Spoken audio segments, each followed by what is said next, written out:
Welcome, ladies and gentlemen, boys and girls, children of all ages. Welcome to the Chicago Clubhouse podcast, where we think we know everything, but we really don't know shiznit. So today we will be talking with Herb Howard about Chicago Bears stuff. We also will be discussing some of the Bulls, what they've been doing lately and what they haven't been doing. We'll briefly talk about the Blackhawks. Today, I can't wait to talk about our new president, Mr. Kevin Warren, who used to be the Big Ten commissioner. They had his press conference today. Heard some nice things. For all you people that sit up there and thought that, the mayor and the city putting together that nice little presentation of what Soldier Field would look if they renovated it once again, to think that the Bears are going to stay, no. It's not going to happen. He stated that also in his press conference about the Arlington Heights move, which is kind of for and against it. Be nice to have a new stadium, but damn, I'm going to miss looking at that beautiful background of the city. And we're going to instead be looking at, I don't know, Skunkville, I guess. Cornfields. I don't know what they're going to do. Anyway, we're going to go ahead and kick it off. So, Frank, drop that intro. You are now rocking with the Chicago Clubhouse podcast, where they think they know everything, but honestly, they don't know shit.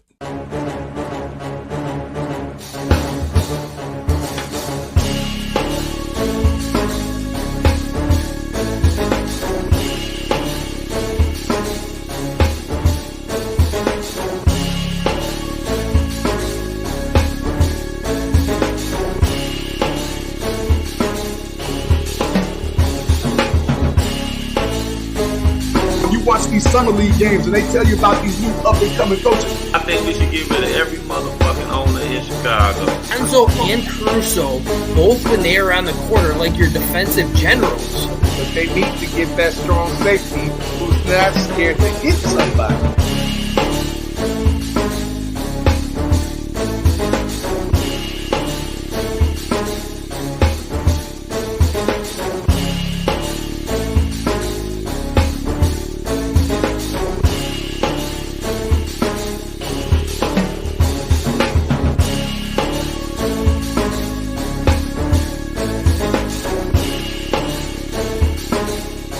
They really don't know shit.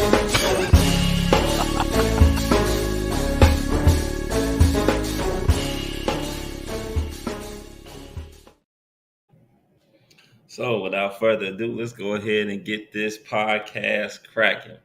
As you see, I still got my little Bears blanket here. And yes, Terrence, my fucking Christmas tree is still up. I don't give a shit. I'm a December baby. I'm a Capricorn. Keep this shit up for a little while longer. Then I'm going to finally take her on down. So let me bring in the rest of the dream team. First of all, we're going to start off with our man that knows all the stats from the 80s and 90s, the stat man, my boy JB. Man, it's kind of chilly up in here. What up, Fal? What up, man? You got it? How you feeling, baby? Good. Feeling good, man. Feeling good, brother. Just the clock is ticking. Yeah. The clock is ticking. We are officially on the clock, and I can't wait to see what we're going to do.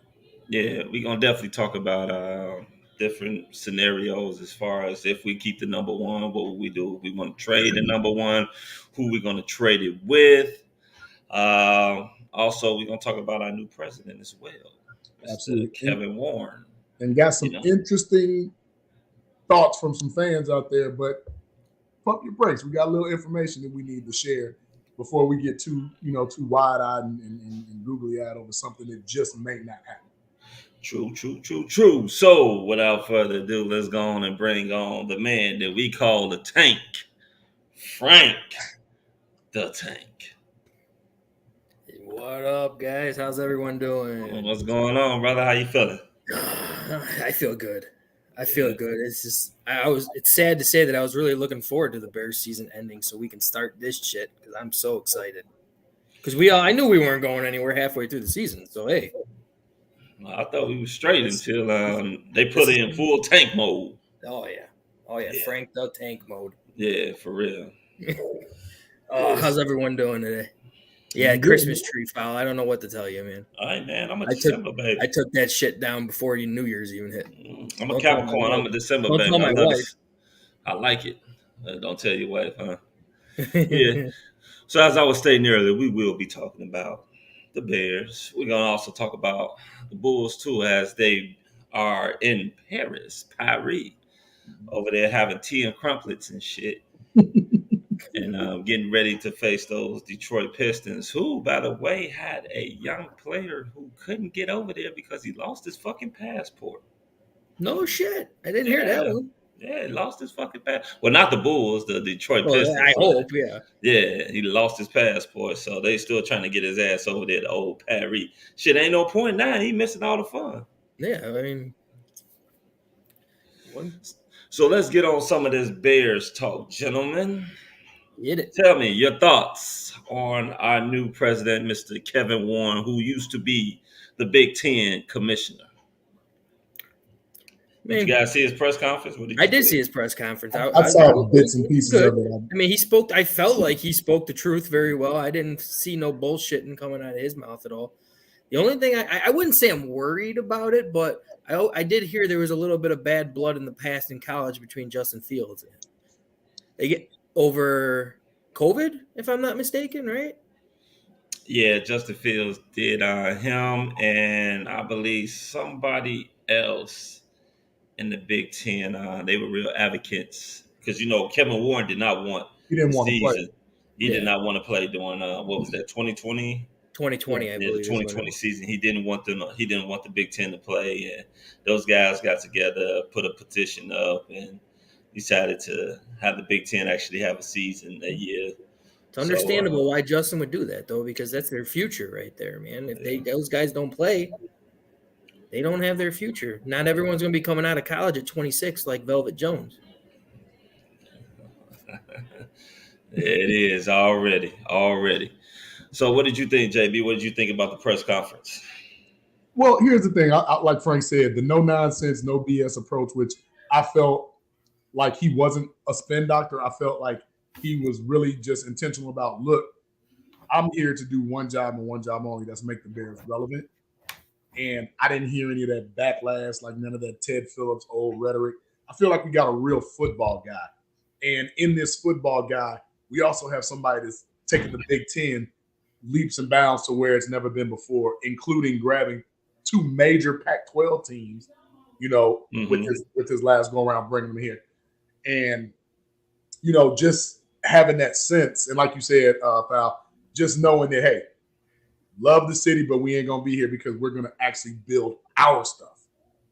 And to have that hands-on approach from an actual football guy is a little refreshing to me. It's like, okay, the Bears finally got it right. We didn't get an ex-hedge fund guy or somebody who retired in the 70s and a banker, or straight up banker. You know what I'm saying? Like, we got an actual guy that can kind of catapult to the next level, to where the Bears will be able to host multiple venues, not just football games, concerts and stuff. Hell, we overdue for a Super Bowl, but we ain't never had a Super Bowl. Never. Things Charter like franchise never have a Super Bowl, man. That's not right. Absolutely. And just the simple fact that we're going to love the city regardless. And most people need to realize by now that this ain't been working. And I think Kevin Warren is the person to come in and say, look, I don't have any ties to you guys. We don't hate the city. We are still Chicago. We just moving to the outskirts to do what's best for the franchise. And that's what we always wanted, what's best for the franchise. And I think he's going to take us there. Yeah. I mean, I'm interested to see as well. When it really boils down to it, I want to see what are their plans as far as getting all these fans out there to the suburbs, because we know that's going to be a crazy drive. That traffic is going to be ridiculous. So I'm really intrigued to see exactly what it is they're going to do. As far as Mr. Kevin Warren, I did like his press conference. Like you said, I caught bits and pieces of it. he seemed real stern and real true to what he was saying.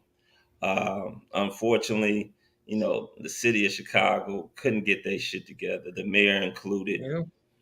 And Yeah. now it Now looks that it's like pretty much more closed than down, ever, that, too late. it's over with. They're trying to throw a Hail Mary to hope that the Bears will sit up there and stay. Like, all right, people, let's get one thing straight.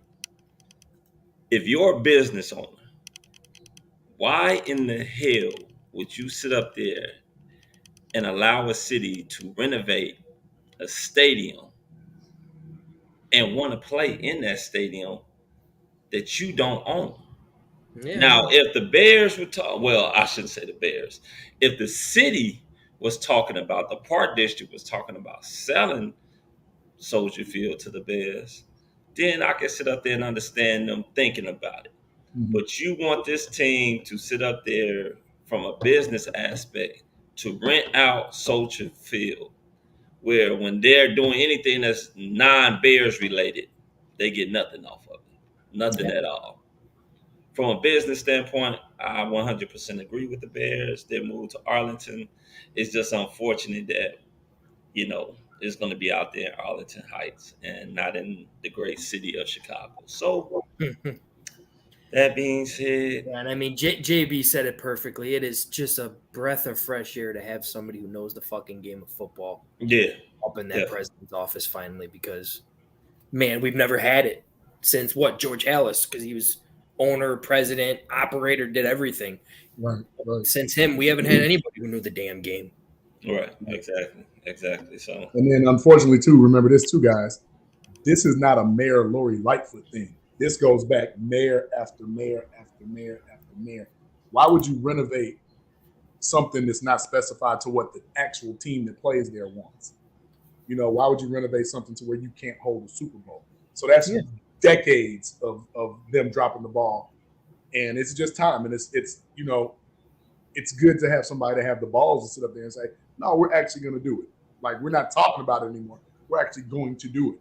Yeah. Now, in hindsight, they scrambled at the last minute. I applaud Mayor Lightfoot for trying, but this wasn't too late. It was too late, but this wasn't her fair. This wasn't her fair. This should have been in the early 2000s. They started talking about this shit. Easy. Yeah. If anything, earlier. And not only that, for all those people out there that sit up there and think that a new NFL franchise will come to Chicago, that's not going to happen either. Because if I'm an NFL franchise, why the hell would I come to Chicago to do basically the same exactly thing that what the Bears? Yeah, the Bears are going to do. The fucking play at Soldier Field and to rent it out. Unless you bring a very low volume type team, like the Jacksonville Jaguars or something like that, like low key. Yeah, well, see, that's where things can get a little dicey. I'm one of those that believe that, hey, it could happen. I'm not saying never. Yeah, it might be wild down the road.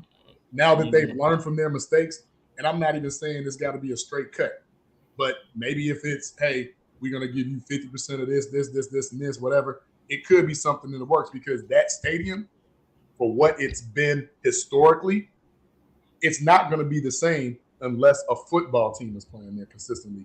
And that football team had been the Bears since day one. Yeah, you're wrong. When they built it, Bears used to play in Wrigley Field. They built it for the Bears.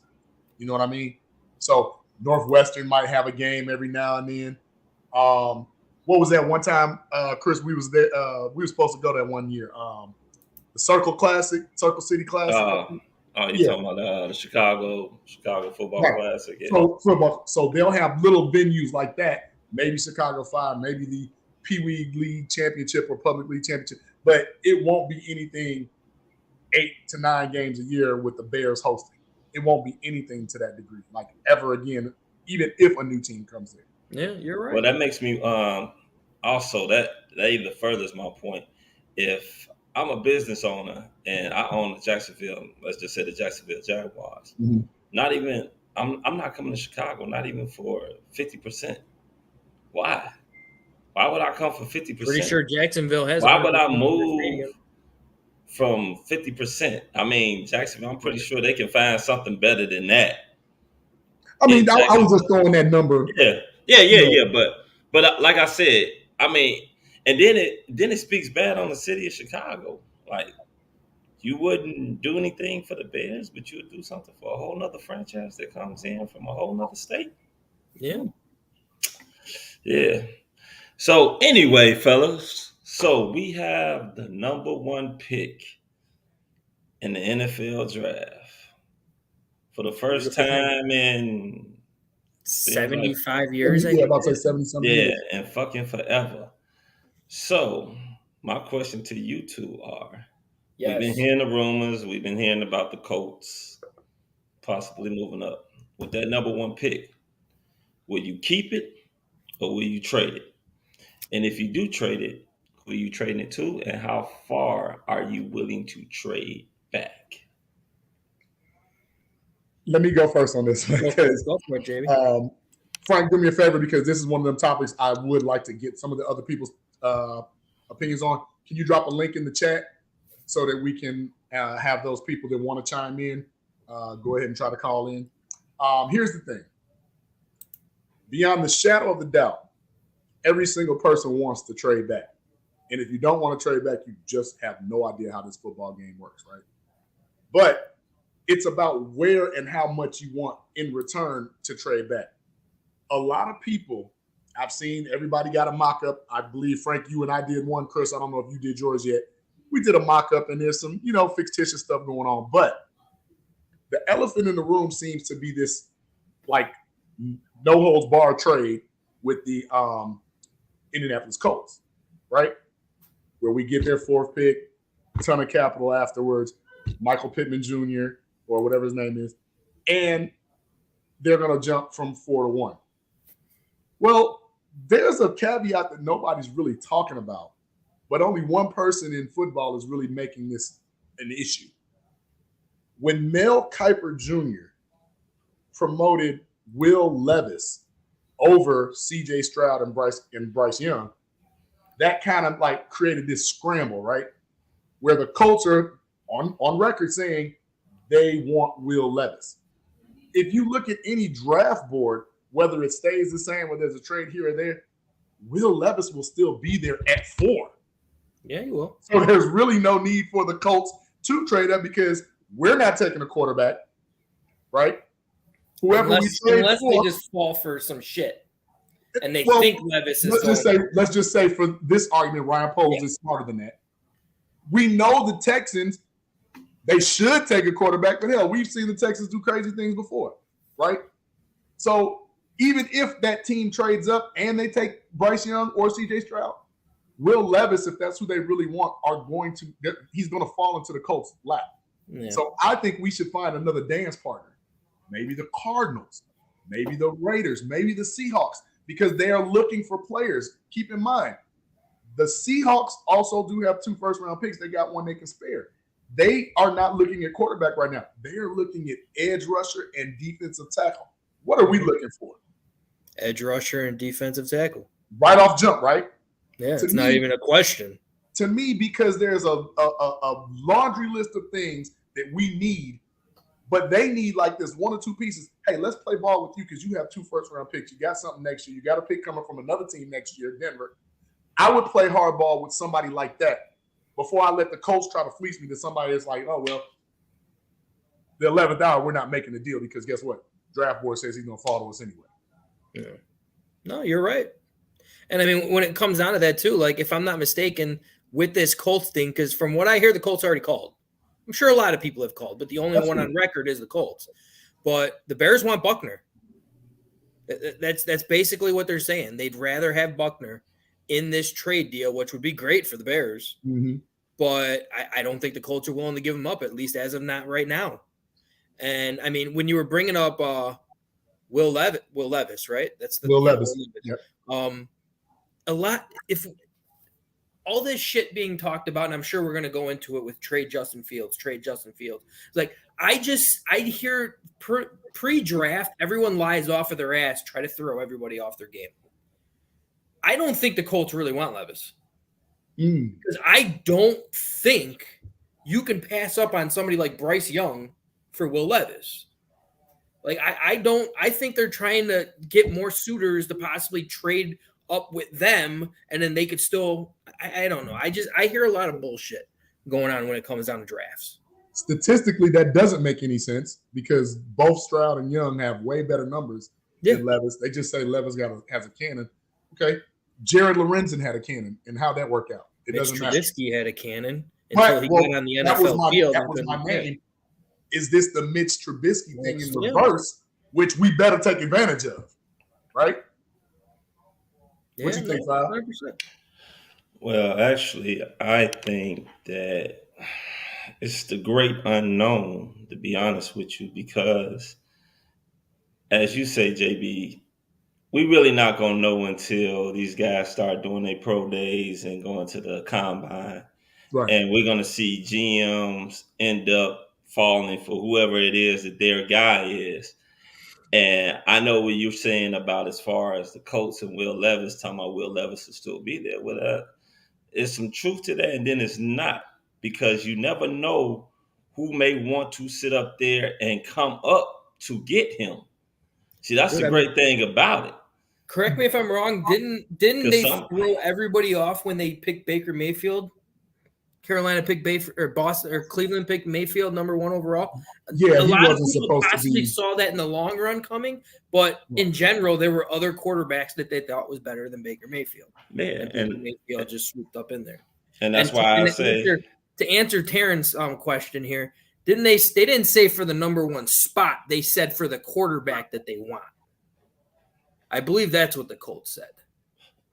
Well, I could be wrong, but I thought that's what they said. Well, the crazy part about it is that if I was the Bears, I wouldn't include Buckner in that, because there is some rumors going around that Indy's going to release him. Now, if they could trade him, that's great. But word is that they really want. I mean, if they can't trade him, they will release him. Is he going to be a cap casualty on June 1st? Yeah, that's what I'm trying to figure out. Why would you trade? Because remember, the money changes after. If you do this before June 1st and then after, the money is different. Let's check it out. I'm gonna search. Yeah, I mean, the money's gonna definitely be different, but yeah, I heard, because he's 29 years old, and I think they're gonna owe him $17 to $18 million. Mm-hmm. Even though he still did his thing this year, he still played good this year, but $17 to $18 million. You know what I'm saying?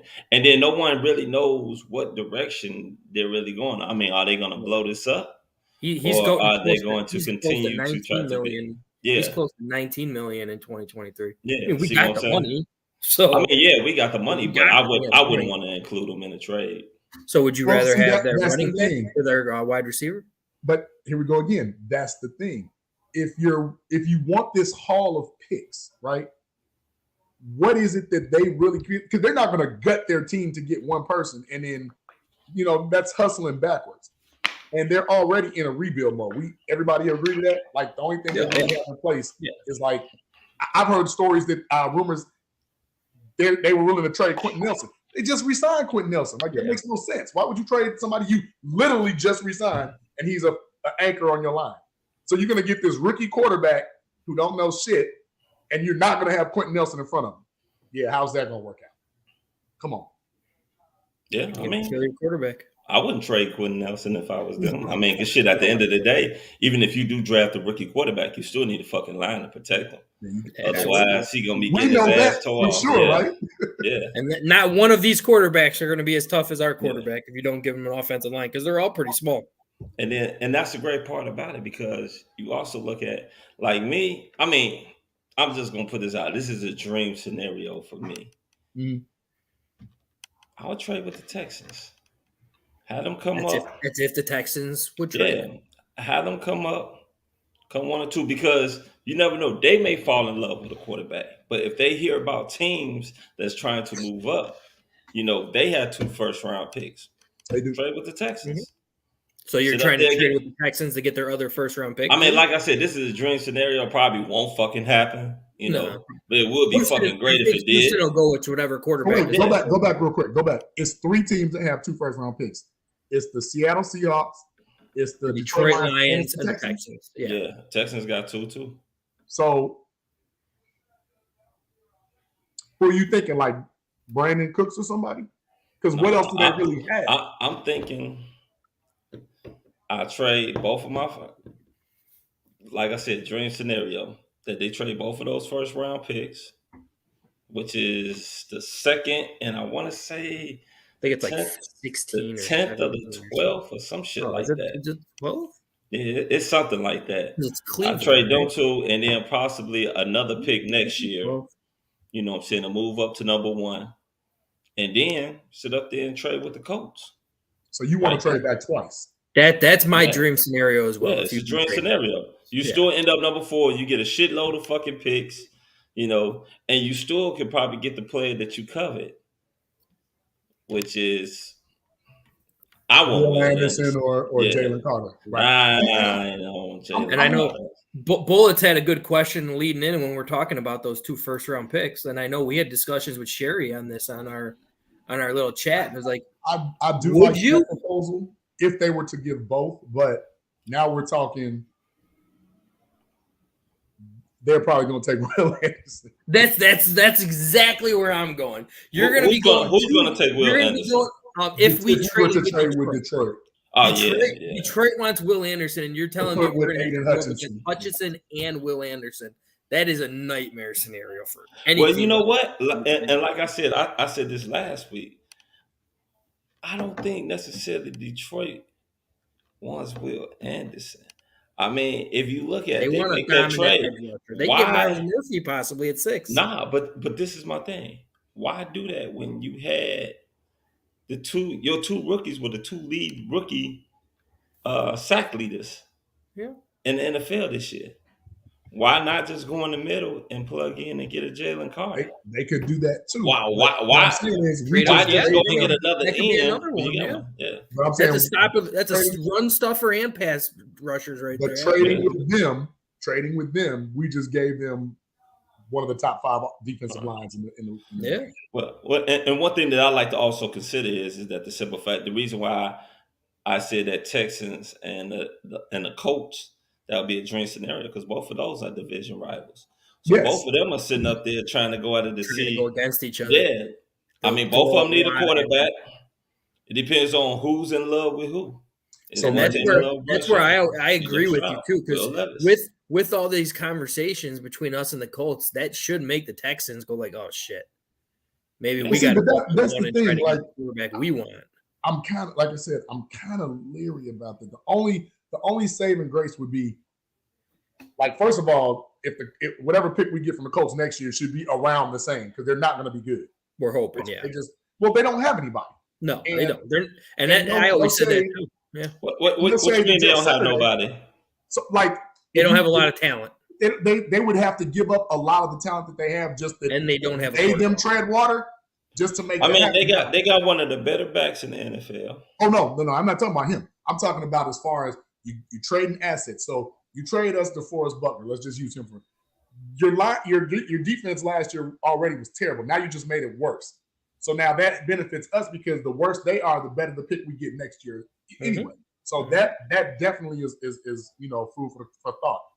My thing is this: what if you were to trade with somebody else that's willing to give a little more, i.e., the Raiders, i.e., the Cardinals, Carolina, because the Cardinals, Carolina drops us to 9. That's a little.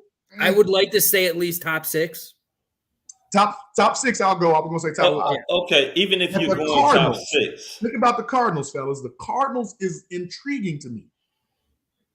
They ain't going nowhere. If I was the Cardinals, I'm going to sit still. Well, let me tell you why. They already know they're not going to be met next year because Kyler Murray's not going to be back from that ACL tear that quick. Mm-hmm. And they just lost J.J. Watt. So they need help. Rusher. They need line help, and they need receiver help. So there's a chance we could get something more out of them. Maybe their first this year, their second this year, something next year, and possibly pull out a D-Hop or something of that caliber. I'd be willing to listen. But they're at 3, right? Yeah, I mean, I can't see them. 3, right? There's no way if I'm Arizona, I'm going to move at all. Because Arizona doesn't need a quarterback, so that's why I don't think Arizona would. Yeah, Arizona's not going to move. At 3, if Will Anderson slips, if Jalen Carter slips, I mean, one of them are obviously going to slip. But at 3, they're taking one of those 2. Well, but keep in mind, we don't know. We're just assuming the Texans, right?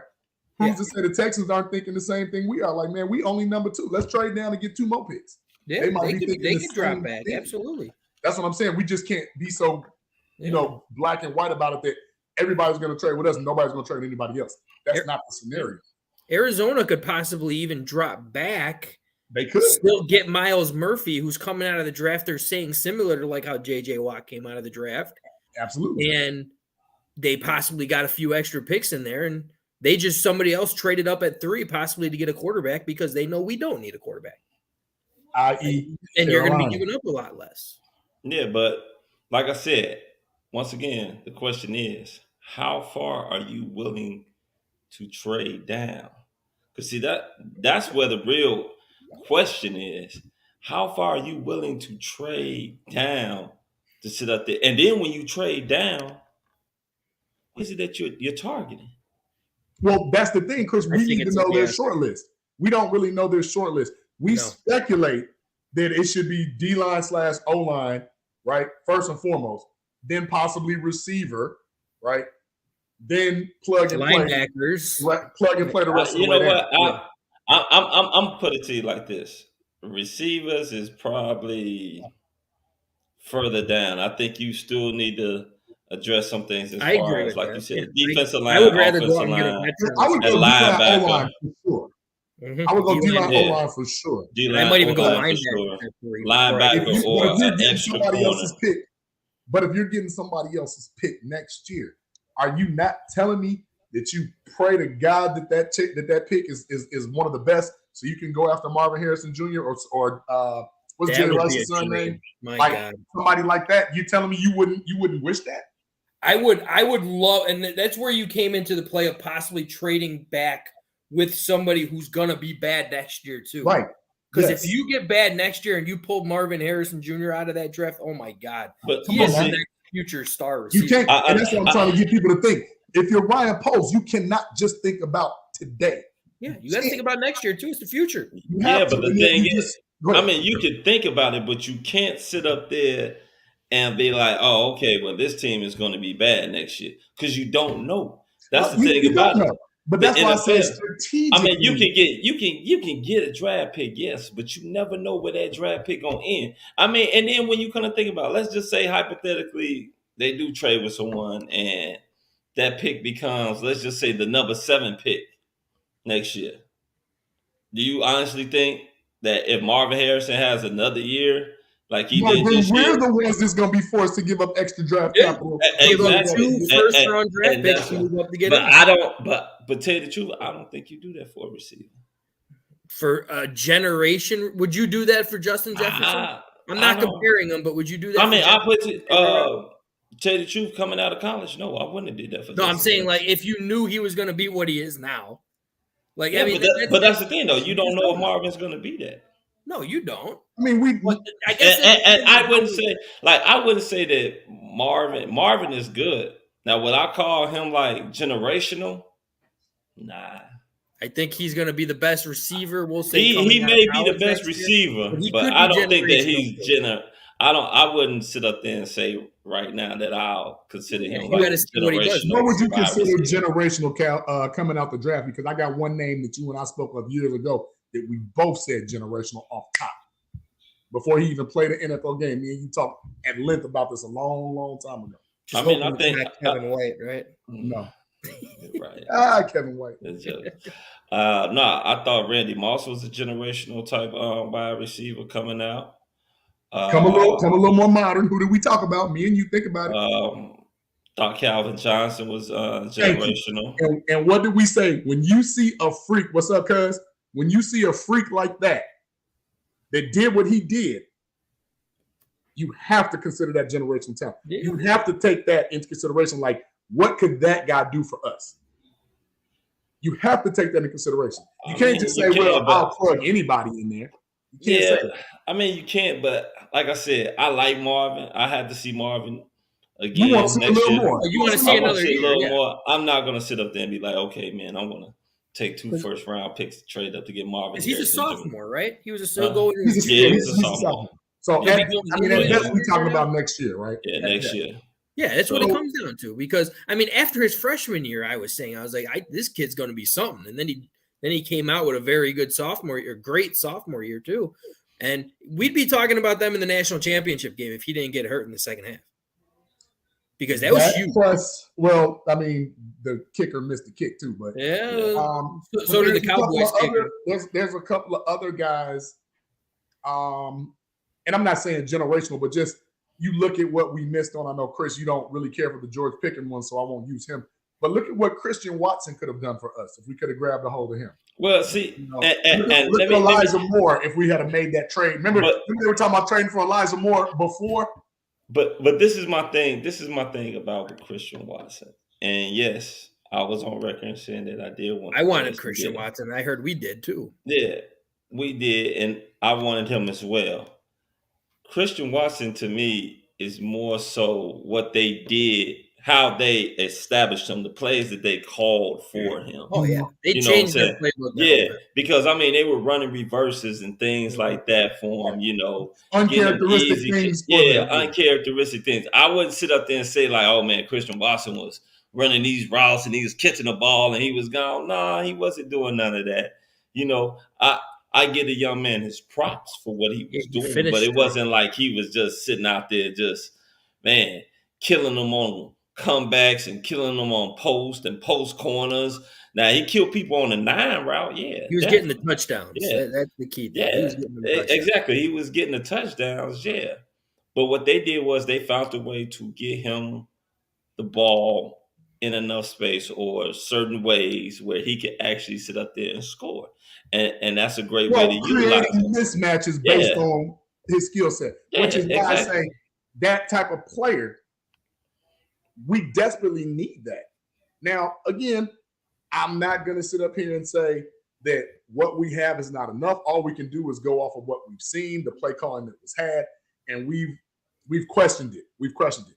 Now, can we sit up here and say we were devoid of talent? I don't think so, because you can't tell me that on an even playing field, you're not going to tell me Darnell Mooney and Chase Claypool can't play football. You're not going to tell me that. Well, I'll put it to you like this. Did the Bears use Claypool correctly? Absolutely not. I was on record like they need to use him more like A.J. Brown or how Seattle uses DK. Exactly. So my thing is this. That's why I sit up there and said, you got a freak of nature. And here we go. I know who the hell that is. You got a freak of nature in him, but once again, the Bears didn't use him right. What does he say? Okay, I like that. Read that. Want me to read it? Okay. Yeah, you can read it. So he says Houston has absolutely zero reason to trade up. They got 2 draft picks next year, so they will be in the Caleb and Marvin Harrison race. They don't need to draft a QB this year with a new regime. I thought about that depending on who the coach is. Nick Caceres, I'm not worried about him. But best believe if somebody like Sean Payton came in this bad boy for the Texans, that quarterback shit is dead. That's dead. Yeah. And that kind of puts a chink in the armor, right? Or not an armor, but in a chink in the plan. But also, tell me this. Do you really want to play that type of game? To sit up there? If I'm the coach, no. No. Yeah. I'm talking about like Houston. Do you really want to play that type of game where you sitting up here trying to tank to get Marvin Harrison or Caleb Williams? I don't think they will tank. I don't think they have a choice but to be bad. Mm-hmm. Because think about it. And we know how Sean Payton has been. If Sean Payton took that job, of which, of course, he's going to say the PR thing. I love the Texans organization, whatever the little interview he had Sunday. You telling me he's not going to be the one that's going to cook the meal? He's going to buy the groceries too. Sean Payton ain't coming to the freaking Colts. No, I'm talking about the Texans. He's talking about the Texans. I don't see him going to the Texans either. He just had an interview with him.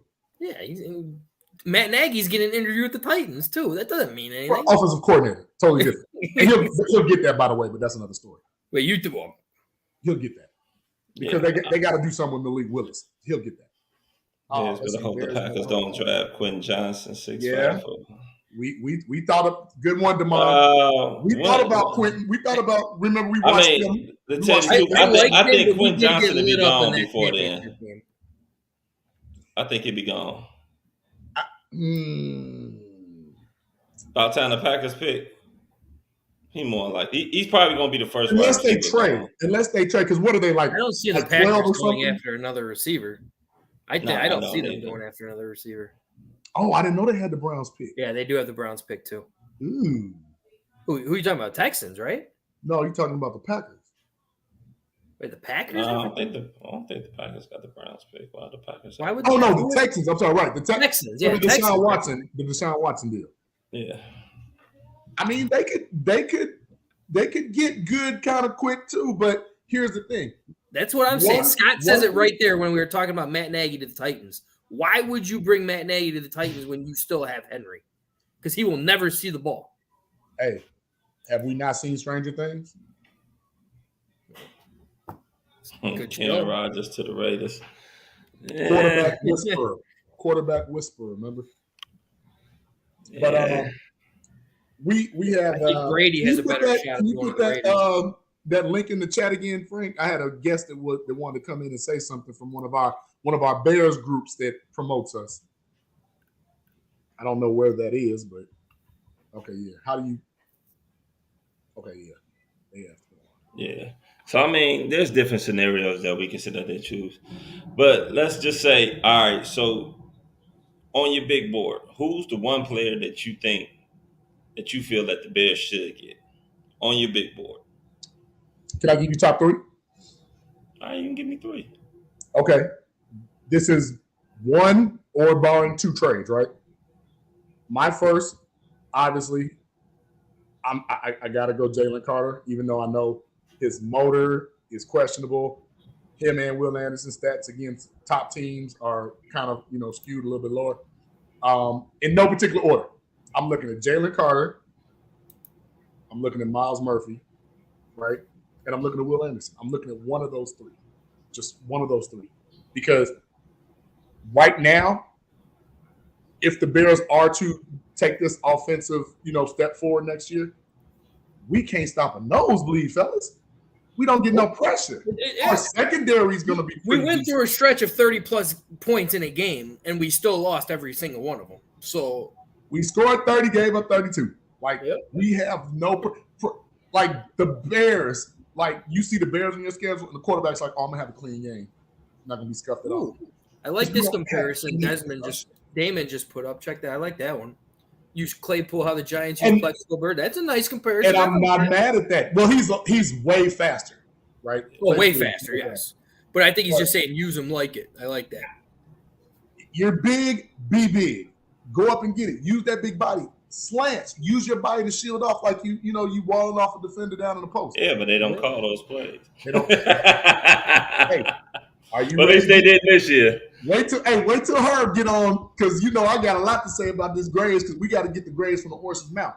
But we'll get into that. But those are my 3 critics. But you see what I did, right? Edge rush, tackle. Yeah. What about you, Frank? I mean, I'm gonna give 3 as well. And obviously you're gonna be rocking with that Will Anderson, Jalen Carter, obviously those 2. But if we do pop out of the top 5 possibly and get pushed at 6, I mean, I love Miles Murphy. With that comparison to J.J. Watt, everyone keeps arguing with me, saying he's only got a bull rush. I was like, I don't give a shit if the bull rush works. But that's not true. You can do whatever the hell you want. He can do a lot more than a bull rush. He got a little shake to. He's 6'5", 276. Will Anderson's what? 228. Quick acceleration too. He has. I'd love to have him. Honestly, You said Will Anderson is what? Will Anderson's like 228 pounds. Yeah, Will Anderson's smaller. Will Anderson came in at 251 this year. Yeah, Will Anderson couldn't have. Yeah. Well, wait. 251. His coach sit up there and said he beefed up to 251. Oh, he beefed up. Okay. Yeah, he was two. I mean, he wasn't even 220 something. He was like 240 something. He started. I've never seen one. I'm reading it right now. He started off the year 243. By the end of the year, he bumped up to 256. Okay, that's a little better, because that's in that Micah Parsons range, right? Parsons is like 245 around. We saw what Parsons did yesterday. Well, my thing is, my 3 is probably the same 3 as you guys, but like I said, it's just something about watching that dude on fucking tape. And when you watch him on tape, that motherfucker stands out. Who are you talking about? Will? Will, he just fucking He stands does. out, He dude. does. Like And I mean, I will from give the praise. speed to the Yeah, he moves to does the it all. hand placement. Yeah, he You know does what I'm it saying? To the strength. I mean, the man bench pressing 400. What the fuck? I don't give a fuck if he is 243 pounds. My He bench fear, pressing 400, and he's my not fear. small. He's 6'4". I mean, he's not No, short. he's Six not foot short. four. My He's fear, he's above average. my fear. I just hope he's not Leonard Floyd. No, he's not Leonard. Well, see, the reason why I sit up there and say that I'm he's not gunshot, Leonard Chris. Floyd. I'm gunshot. Yeah, he does a lot more than Leonard Floyd. Yeah, the reason why I sit up there and say he's not Leonard Floyd never had double-digit sacks while he was at Georgia. Leonard Floyd never really had a set position. He was just an athlete playing the defensive end position, outside linebacker position. Yep. So he was like sort of like a jack of all trades. Actually, he was sort of similar to a guy that Arizona has, and his last name is Simmons. He used to play with Clemson. For Clemson, Isaiah Simmons is his name. Isaiah Simmons, yeah. And Isaiah Simmons came to the combine, blew it the fuck away, ran a 4.3 40, had the height, you know what I'm saying, had the build. You know, they didn't know if he was going to be a linebacker. They didn't know if they were going to put him at safety. And right now, he's struggling over there at Arizona because he's one of those guys that don't have a defined position. And sometimes by not having a defined position that sits up there and that prohibits you from sitting up there being as great as you could be because you don't have a specific position that you need to focus on. And that was my thing with Leonard Floyd.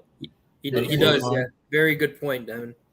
Yeah. Very good point. And long arms is very key in the NFL. Basketball player arms, yeah. Man. He's got long arms. If you an offensive lineman, you got very long, them monkey ass arms, and you're a defensive lineman, you got Alonzo Spellman. Man, shit, Braxton Jones. Yeah. Braxton Jones got fucking monkey arms, man. You ever seen how long his arms are? I have, but I'm just. He just got long arms. He just got to work on it. Herb, come on. Yeah, he got to get stronger. But like I said, I'm just. Go ahead. Finish it up, pal. This is the one thing I would say about Will Anderson because I did a lot of research looking up. Do you have your graph? I haven't got a chance to build it yet. I am so busy at work. I do want to build it, but I did get all of it put into like a pivot table and everything like this. And this is the one thing that I'm gonna give Will Anderson. Like everyone took it as his numbers dropped so much from last year to this year, and it's true. If you just look at the statistics, it did drop a lot. But this is where I'm going to give huge credit to Nick Saban because he didn't prep Will Anderson to win you games. He prepped Will Anderson to dominate at the NFL level because he dropped him back in coverage a lot more. He taught him so much more different stuff because he knows that he can get that quarterback whenever the hell he wants. Mm-hmm. But he's just teaching him. He put him in so many different areas to actually strive at different levels, which is why he's going to be going in a top 3 pick, we'll say guaranteed. Like, I mean, you look at that last year, 21 sacks. 17 and a half sacks that last year.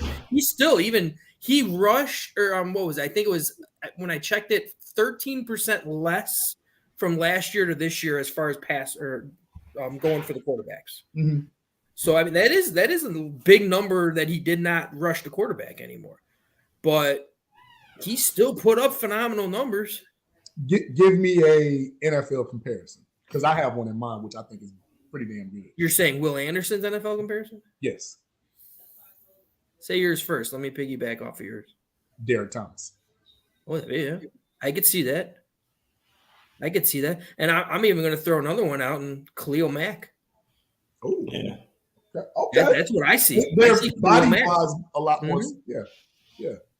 Yeah, definitely.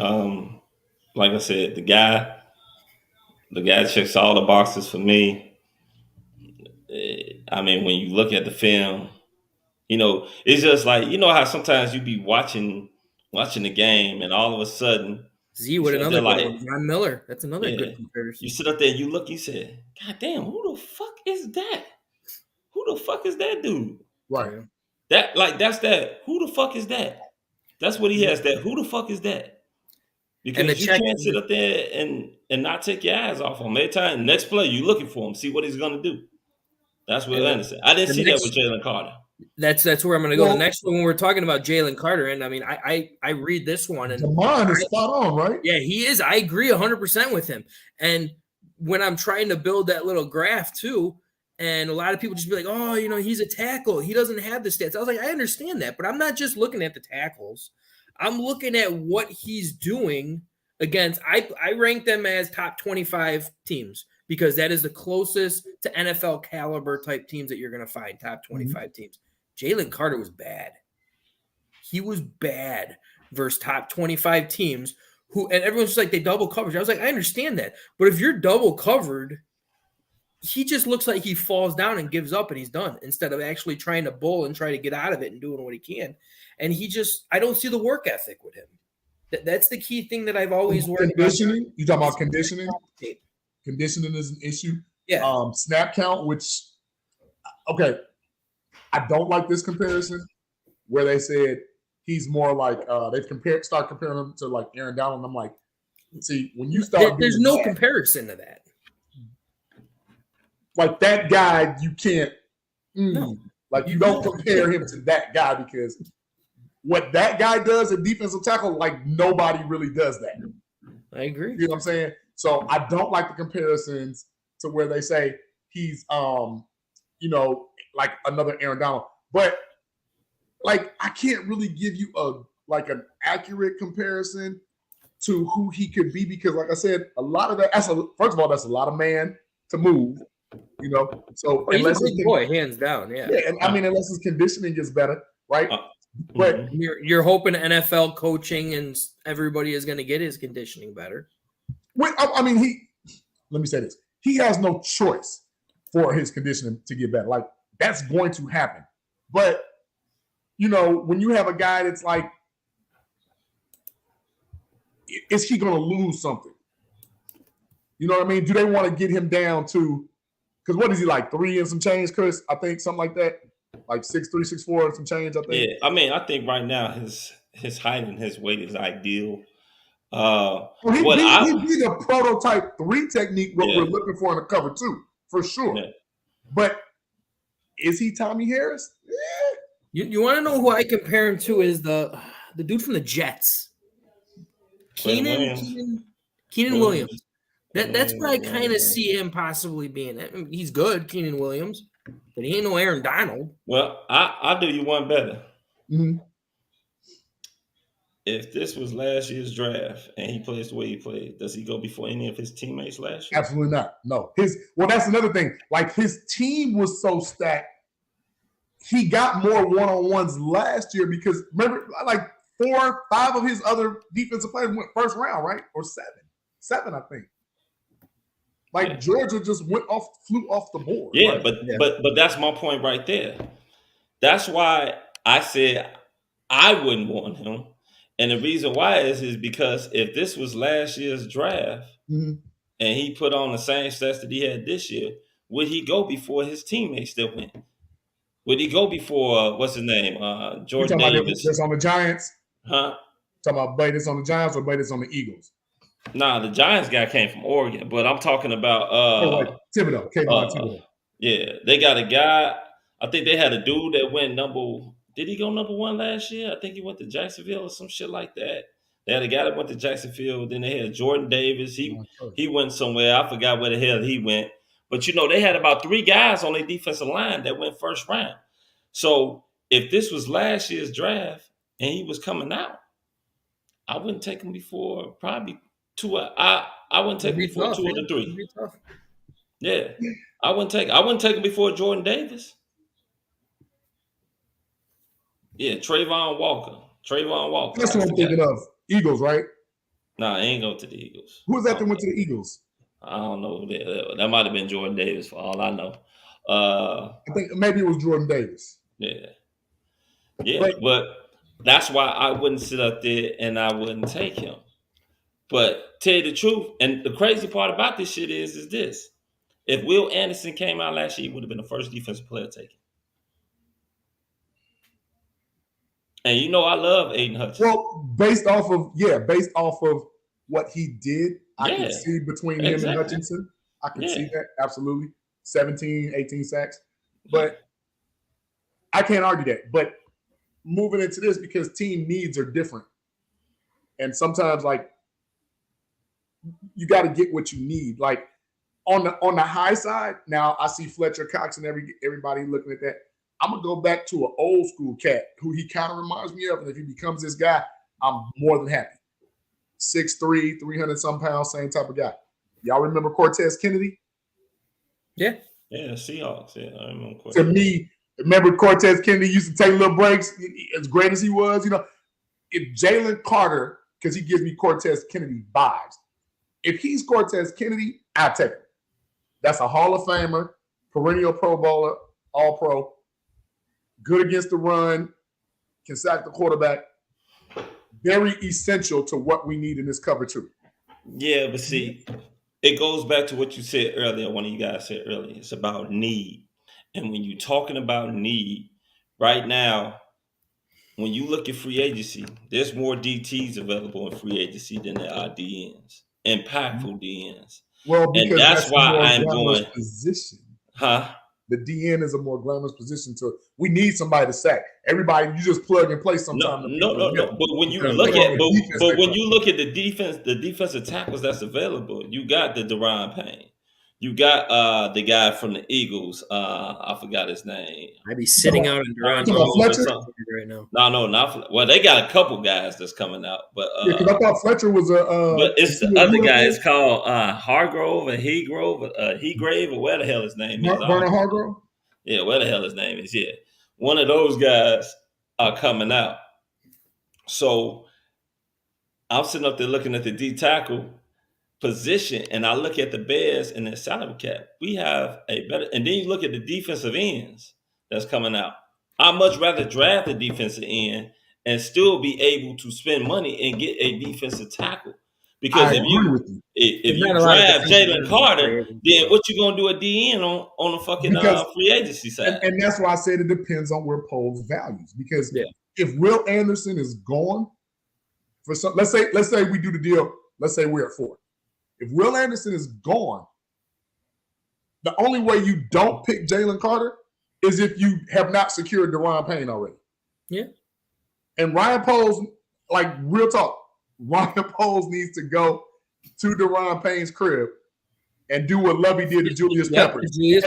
I'm not leaving until you sign this contract. I'm camping out on your lawn. Now here we talking about another D tackle, right?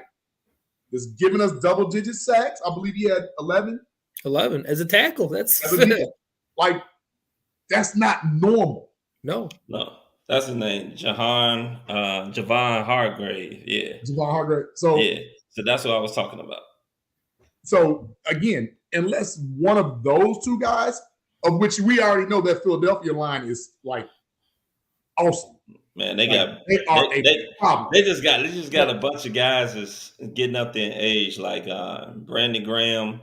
He's gonna be a free agent right now. Yeah, I mean, if you want to give them a 1 or 2 year contract, by all means. Well, if they would take it fully guaranteed, little bonus money, cool. But that's not going to get you over the hump this year. A Deron Payne, who I want to say is like 25, 26 years old, that's the target, man. That's the target. I would take a chance on Nolan Smith if he drops to the second round. The thing about Nolan Smith is that guy right there. Now he's on the small side. I'm not mad about, but he is. But he's a baller. Yeah, he's a baller. He got the speed. But let me ask you this though. Say the trade that we make is with the Colts at 4. Mm-hmm. We push back to 4. We say they do give us Buckner. They give us Buckner and a 4 and a couple of other draft picks and everything.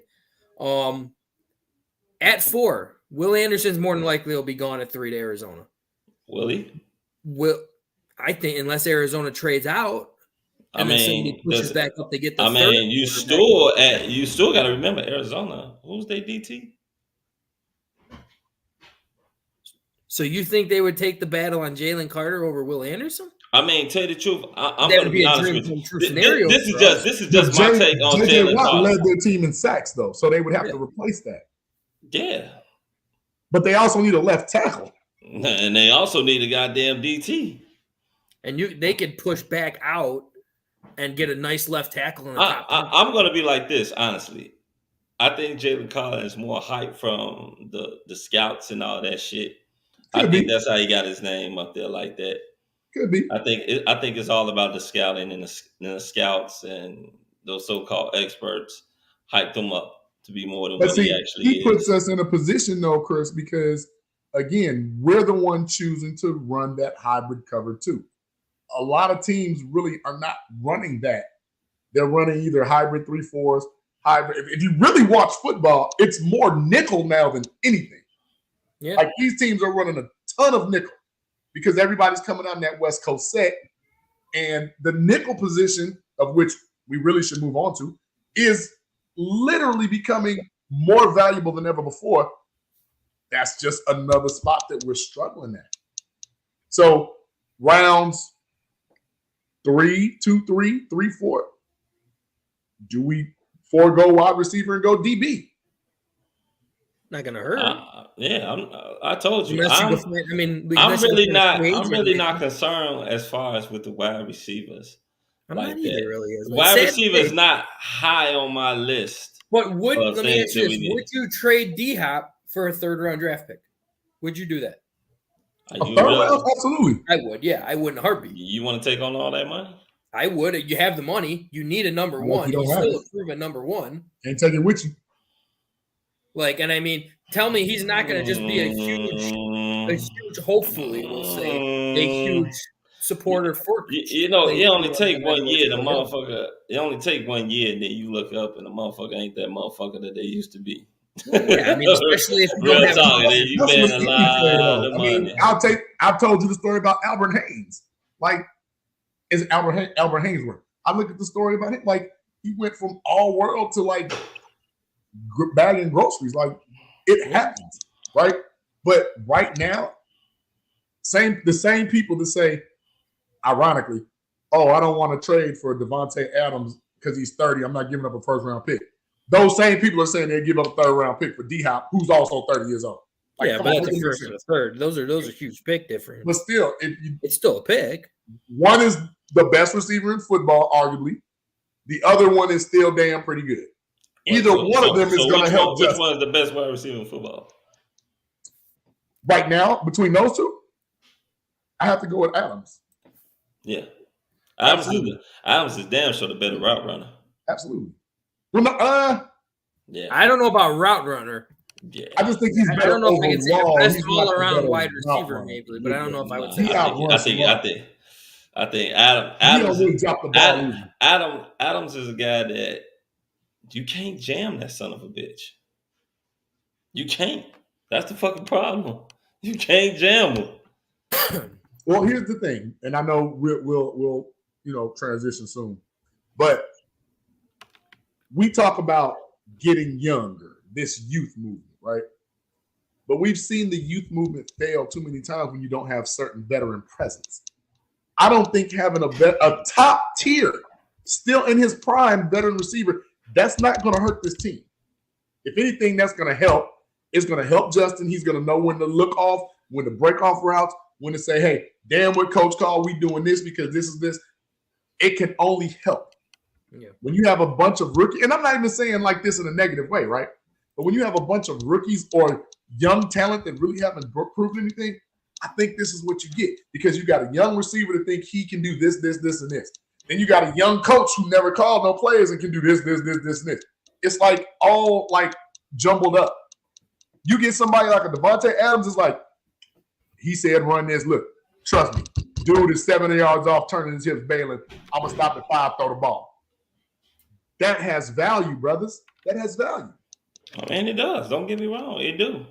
But like I said, it all depends. It depends on how much the Bears are willing to sacrifice on their salary cap. How much would Arizona eat it? How much would they eat of it? Well, that's the thing. We don't know. Do they want to? They may not eat none. He's disgruntled. They also don't have a coach. It's a lot of caveats in that, fellas. It is. You're right. There is a lot of caveats in that particular particular situation. But right now, we're gonna go ahead and bring on our guest, Mr. Herb Howard. So Herb can give us his insight. What's Fellas, going what's the on, word, Herb? man? Heck, What's happening? I'm good, man. I'm sorry to be joining y'all so late, man. It's been a hell of a day, man. I went from Hallis Hall all day. Probably left there around 4:15. Went to NBC Sports to shoot a show there. Doing GN Sports later. It's just been a big Bears day, man. So I apologize, and I don't have my mic, so I probably sound crazy too. But a little always, echo, but not too bad. always dope to be on with y'all, man. It's an absolute honor and a pleasure, man. So Hey, let's you know it, do brother. it. You know it. Shit. Hey, man, you a very popular man. Shit. Hell, you might as well run for office, goddamn it. Start signing autographs and kissing babies around this motherfucker. Shit, you can't do no worse than what everybody else does running. Shit. You ain't lying about that, boy. This election. You ain't lying about that. Willie Wilson, there ain't no Bears, off man. season You for giving you. Bears beat. I'll stick with you. I'll vote for you. My name is Willie Wilson. But hey, we're gonna go back. Kevin Warren, is he that guy? Time will tell, and to be absolute about it, but I think that first of all, nobody's ever really lost an introductory press conference, except Adam Gates when he went to Miami. That thing was crazy. But other than that, everybody always shows themselves well in a press conference. I think Kevin Warren certainly did that. He showed himself to be very well. He seemed confident. Seems like he's going to be competent. He has a plan. He has a direction that he wants to go in. I thought he was very humble, organized, detailed, driven, and competitive are the words that came across to me. Like you could tell that he's a competitive dude. He was talking about, winning Garden of the Month because he saw a sign in his subdivision like, hey, we do a Garden of the Month. He's like, y'all got a Garden of the Month? Hold my beer, Joe. I'm going to Home Depot. I got this. Like, so he seems to be that type of a competitor. He seems to understand the value of unity in terms of the team and working together. He talked about Dick Vermeil telling him like, hey, when we win the Super Bowl, everybody ring gonna look the same. You know what I mean? Everybody in this building, the ring gonna look the same. So I think he understands that value. It'll be interesting to see, how he and Ryan Poles develop their relationship and what that partnership grows into. I think it'll be healthy. I think it'll be beneficial and something that that should serve the Bears well. So I'm hopeful. I'm optimistic. I think he's the right guy. I haven't seen what he did in Minnesota, and I know a lot of people talk about the stadium, and that's important because obviously that's where the Bears are right now in terms of trying to find a new stadium. That stadium in Minnesota is bar none. Like that's cold. So, like I know SoFi is newer, and I know Allegiant and Vegas, and both of them raw. I ain't got nothing bad word to say about them. But that stadium is on par. That one in Minnesota is on par with those. It's absolutely beautiful the way they were able to design it. And then they had to do that within the confines of it being in downtown Minnesota, in Minneapolis. So it's like to have this blank slate, if they do indeed find themselves in Arlington, which I know y'all was watching it, they was going out their way to make sure Chicago knew, like, nah, we primarily focused on this. This is what we own. We'll see if that actually comes to be, or if they were just kind of using that to raise the price on the city. But either way, if he does get a clean slate with all them acres out there to do something, it'll be nice to see what he can come up with. But that experience there, his experience with the Rams, not so much the experience with Detroit, but also, with the Big Ten. I think he's a guy who, like I said, has a plan, has a direction, and should be able to implement it. He's a football guy. That's what we were saying in the beginning. He's a guy who knows football. Yeah. Not a guy who knows how to be a banker. Which is new for the Bears. Yeah. Right. It's definitely new having someone, in that particular position that actually knows something about the game of fucking football. You know what I mean? It ain't even gotta be the NFL. Just something about the fucking game of football, man. Paul Edinger, everybody. What's up, Paul Edinger? Welcome, bud. That's like the real Paul Edinger. Like, that's turn my back. No, that's really him. He's a frequent watcher now. We had him on the show. He loved it. So we love having him on. We told him we know only 3 goddamn kickers: Kevin Butler, Paul Edinger, And Robbie Gold. Robbie Gold. That's it. Hey, man. Salute to you, Paul Evans. It was fun to watch you do your thing, man. It's tricky, obviously, kicking on the lake right there. You did it as well as anybody, brother. So shout out to you, man. That was the most unorthodox thing I've ever. I still ain't seen nobody turn their back to the goalpost and kick it. Like, I don't know how you do that. Like, you'll have to go back and watch the show when we had him on because he gave a nice little description on how he came up with I bet. That was the number one question that was being asked by almost everybody. It's how you came up with that unorthodox kick. Man, I told him it look like the old English dance from back in the days. Hey, game winner, book it. Game winner, book it. Right, exactly. He was clutch, man. He was clutch. He was clutch, man. For real. Shout out to him, man. So Herb, let's dig in. Let's dig in because we own the clock, baby. We own the clock. Literally. We went through a couple of scenarios. I won't bore you with that. But trade back get Jalen Carter. Wait, trade back get Jalen Carter. That's what you want. So, that damn Jalen Carter, man. I just hold on that motherfucker, man. No, I want to hear your expertise. Yes, we're going on to why. Because you're there. We're not there. You're there. Listen, this part of it ain't no more expertise than opinion. This is my preference. This ain't about, I got some access, I know some inside information. This ain't got nothing to do with me being a Hallis. This is my opinion. Just the same as y'all. I think they should trade back, and I would take Jalen Carter. I know Will Anderson. I ain't mad at that. If that's what they go with. So you would take Jalen Carter over Will Anderson if they were both available. Yeah, I want Jalen Carter.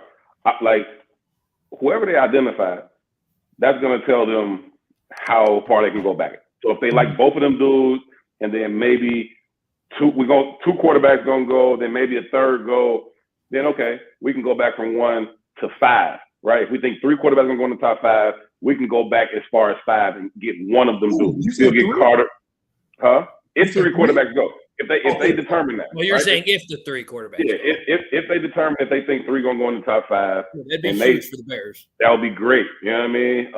Then they can go back to as far as 5 and still get Anderson or Carter.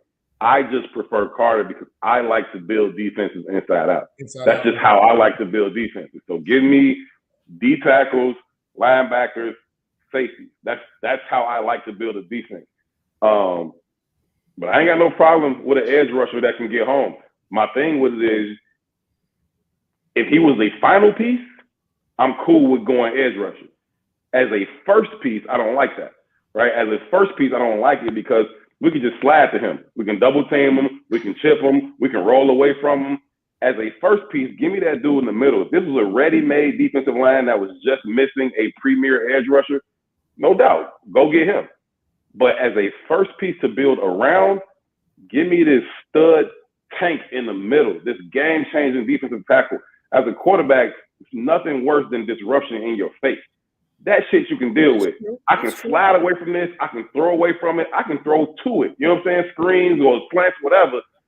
Give me that dude that can disrupt the middle, and everything else to kind of fall in place. So for me, I prefer with the situation that the Bears are currently in, where this defense is currently at, where this defensive line is currently at. Because I don't care if none of them dudes come back.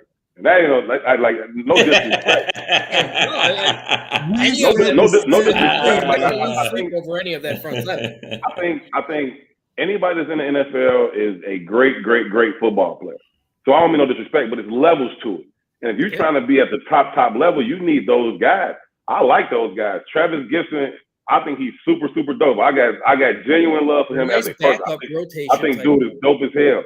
But the production just wasn't there. We didn't see him show up all season. I thought he would take a significant jump this season to be a frontline DN. That didn't happen, right? Justin Jones came over and got the free agent money and got the free agent deal. I mean, he was okay. He was serviceable, but you need a motherfucker at 3 tech in this cover too. Like you need Warren Sapp, Tommy Harris, Aaron. You need a difference making dude, not just a guy. You need a difference making dude. And so Al-Qadim Muhammad didn't see much from him. You got Dominique, and he's developing, and maybe he'll turn into something for you. But like I ain't really seen. I was most impressed by like Mike Pennell, like Suge Mike. Like he was he was cool. You know what I'm saying? I was gonna But say him and who was that? Angelo Blackson, right? yeah, Angelo was balling earlier. Like, so I like that. But I think that if you talk about Mike Tunnell and Angelo Blackson, those need to be rotational dudes. Right. So when your two starting D tackles come out, if you can put them two dudes in, now you're in a good spot. But if they your starting dudes, if they dudes is getting 45, 50 snaps, 60 snaps again, like that's not the move right there. And so again, no disrespect to none of them dudes, but if that whole D line got turned over, it wouldn't, football wise, it wouldn't make me no difference. So just because that's the situation they're in, I like to start with a D tackle as opposed to we actually got a comment in there asking your question on this one. Says you don't have concerns over his 6 sacks in only 3 years. Not really. I mean listen, for a three technique, I mean, yeah, not really. I know we got like Aaron Donald, and so he getting 20 sacks a year and catch like we need that. We're not comparing him to no. That dude is all time great. That's not even like we talk about generational talent. He's beyond generational talent. He's Chico. Like all time great. And so, you know, I need you to be disruptive is what I need from you to do. I need you to be disruptive. I need you to stuff the run. I need you to create havoc on that guard center combination, push the pocket from the middle. He can do that. He might need to work on finishing. I ain't saying he's a finished product. I'm not saying he's going to come in but be clear, whoever they pick, they need to hit. Like this has to be a 10-time Pro Bowl player. Like this dude needs to hit. And so if they go with Jalen Carter, please believe my expectations of Jalen Carter are going to be through the roof. Not 20 sacks through the roof, but absolutely some production in the passing game. Well, I'll put it to you like this, Herb. I'm going to be the one guy on here that's going to damn sure go against you. Yeah. I'm not impressed. You don't like him, bro? No. Woo. No.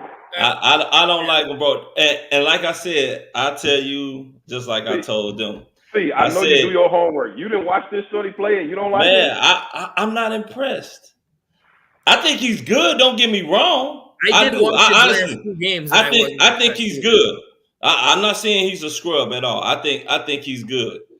I just wouldn't, for my money, I just wouldn't take him over Will Anderson. And the reason why I sit up there and say that is because, let's say, for instance, let's say last year, if Jalen Carter could have came out, let's say he was a junior and this was last year's draft. When he went before I heard you say that 15 minutes ago. Yeah. Would you have taken him over his other 2 teammates?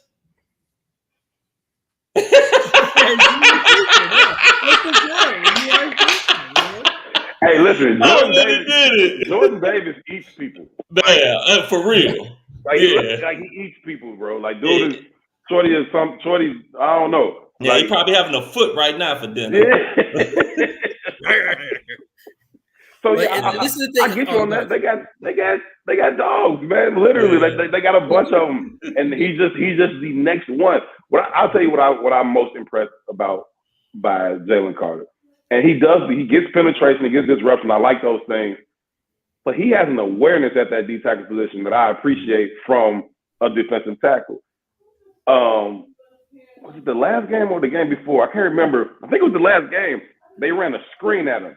And he diagnosed it so quickly. Oh, you talking about that was in the national championship game? Yeah, that was He diagnosed that screen. Like he coming up field, and it just didn't feel right. So he like the resistance ain't quite right. He saw that back, and he just leaped right back into it. I like his awareness on those types of things, and so I like the kid. If I was choosing between him and Will Anderson, not to say that I don't think Will Anderson is going to be a great player, I think he will be.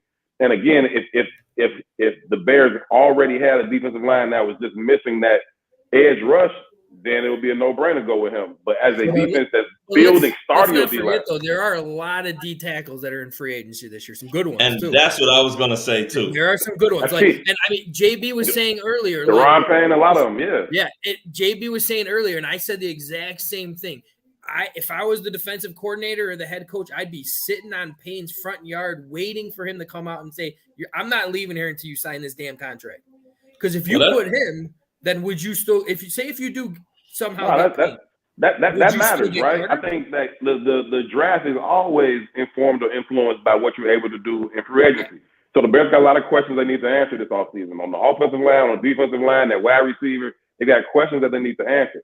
How many of those questions they can answer in free agency should dictate what they do in the draft. And so, no, if they answer that question with they pocketbook, then no, you use your draft picks on something else. Well, which one is first? Is it the draft first or free agency? Free agency first. It's free agency first. Free agency is always first. Yeah. I mean, the one key thing too is, I mean, even if you're talking like trading back, the Bears are offering. If the Colts are trying to obviously get moved up, at least from what we're hearing, the Colts are trying to move up the one, and the Bears are saying they want Buckner in that trade. There's another defensive tackle. I saw that scenario too, and it was like, you know, the Bears moved back to 4 or whatever it was. They get another first round pick. They get a second round. They get their second round pick, another first round pick, and DeForest Buckner. And I would pull the trigger on that. Like he's a difference making dude too. He's getting a little up there. Definitely. He's older. He's 29. He's turning 29. Like, I'm not ready to shut the door on him. Look at Fletcher Cox at 32. He's not out the no. Let's not. We're not gonna do that on this show. I ain't saying he's too old. Their window. I think the Bears got to win the Super Bowl before you pay Justin. Yeah, like that's so. DeForest Buckner, he got 3 years of dominant ball left in him. So I agree. Once you give Justin $300 million, it's over with anyway. So. Now let me bring this to your attention, because I was speaking with the guys a little earlier on that. If the Colts are really shooting their shot and saying that literally they want Will Levis, the way that the thing falls, barring like Carolina shooting up or somebody, the Colts really don't have to trade up at all, because Will Levis will be there at 4. He will literally fall in their lap without having to trade him, which eliminates any of that. My fear was I didn't want the Bears to take less from the Colts, like, because, you know, they're going to manipulate. You know what I'm saying? Like, get the value for the pick. I would have thought the same thing about Mitch. Like, when he came out with Deshaun and Pat, I would have thought that Mitch would have been there at 4 or whatever too, but like, did that pick become Nick Bosa? No, I thought he went first. No. Huh? Who? What are you talking about? What pick? Bosa. That the 49ers got from us when they fleeced. No. They took that D tackle. They took Thomas. Solomon Thomas. Yeah, they took Solomon Thomas. Okay. That's what they wanted. Yeah. Because that, like, they had no, but that's what I'm saying. Like, we actually have an opportunity to fleece somebody, except we have a quarterback, so we can't fleece them with the quarterback stuff. We really can't. That's why I was saying that when Ryan Post had his press conference last week, and he was cryptic, man. I didn't like that. He was cryptic. I mean, it ain't gonna be nothing but laughs between now and the draft. He's trying to make people smoking mirrors. But if I were him, I would have went even harder in terms of, I don't know about Justin Fields. Now, I would have told Justin before, like, hey, you good, but I'm going to go out here. I'm going to go out here and raise the price up on this number 1 pick. I'd have been out there all on C.J. Stroud and Brad. I'd have been on their jock. They're like, no, I love them 2 quarterbacks. They crazy, and I got to keep evaluating them. I like what I seen from Justin. I'm not sure. We're going to see. But I love those 2 kids coming out. I'll be raising the price on that joint every day. He should have. He didn't. But again, you know, where there's smoke, there's fire in this industry. So who else would you be interested in? Because the dream of us, everybody here, wants us to trade with somebody so we can get 2 first-round picks. How likely is that from what you see from your standpoint? I know it's only 3 teams that can give us that: Texans, Detroit, and Seattle. But 2 of them somewhat need a quarterback, because Geno Smith's up there in age. Yeah, I mean they do need a quarterback. The Texans obviously need a quarterback. Detroit too. Are you sold on Goff as your future quarterback? I mean, you're sold on him to be your quarterback next year. You're going to give him. They could be playing for Caleb Williams or what's his name out of the pick next year. Yeah. I think you'd be hard pressed to get it from Detroit, just because you got to deal, like, you got to see them twice a year. Like, it's rare to give a division team 2 first one. You know what I mean? 2 number 1s. I don't know about. I don't know that I see a scenario where the Bears end up with 2 first-round picks this year. It's a little tough, right? It's a little tough to see that. It's unfortunate that they gave the Steelers what would be another first round pick for Chase Claypool, but I don't know. I don't know if I see that, but I don't know if they have to do that, right? You just trade back. You end up with the 4th or 5th pick. You get a first round for next year, and you take that's what I was second. thinking more lines. Get the first for next year. Yeah, you get oh yeah, for sure. You get their first next year for sure. Like, and you probably take their second this year. We have the number 1 pick. Who you talking about with the Colts? Yeah. Hell yeah. Oh man, you swap with them. They coming you up get some shit. Second, you get their second this year and their first next year. And so And now they you got next year. now you got pick number 4. You got pick like 36 or something like that, 35, and then you get your own second round pick. They still got another second round pick. The Bears do. So I think because we have our second round pick. Well, we have Pittsburgh second round pick, right? We got Baltimore. We got the Ravens second round pick from the Roquan Smith trade. We got Baltimore second round pick.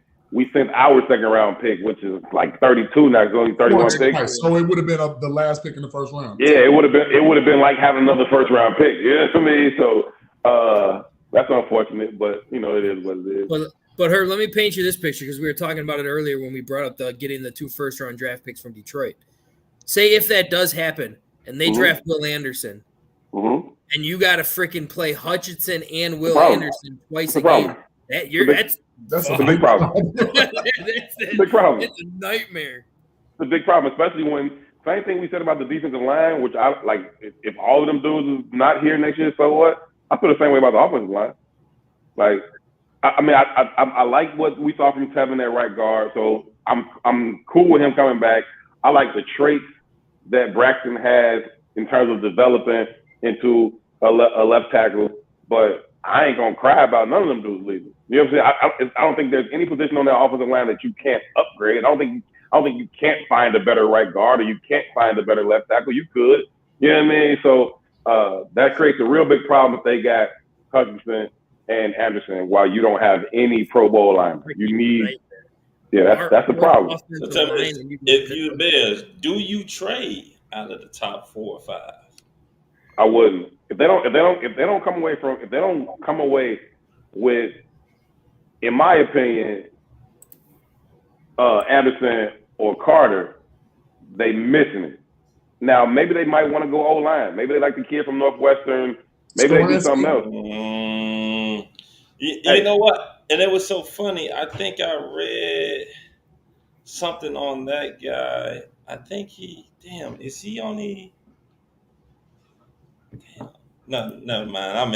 That may have been somebody else because I thought I read that he wasn't really that tall. I thought he was like 6'4" or some shit like that. Yeah, he's not that tall. I don't think he's like a 6'6", 6'7" kid. Yeah, I think if I'm not mistaken, I think he's only like look it up real quick. I mean, but he's still rated. I mean, between him and Paris Johnson, they're the top but you usually.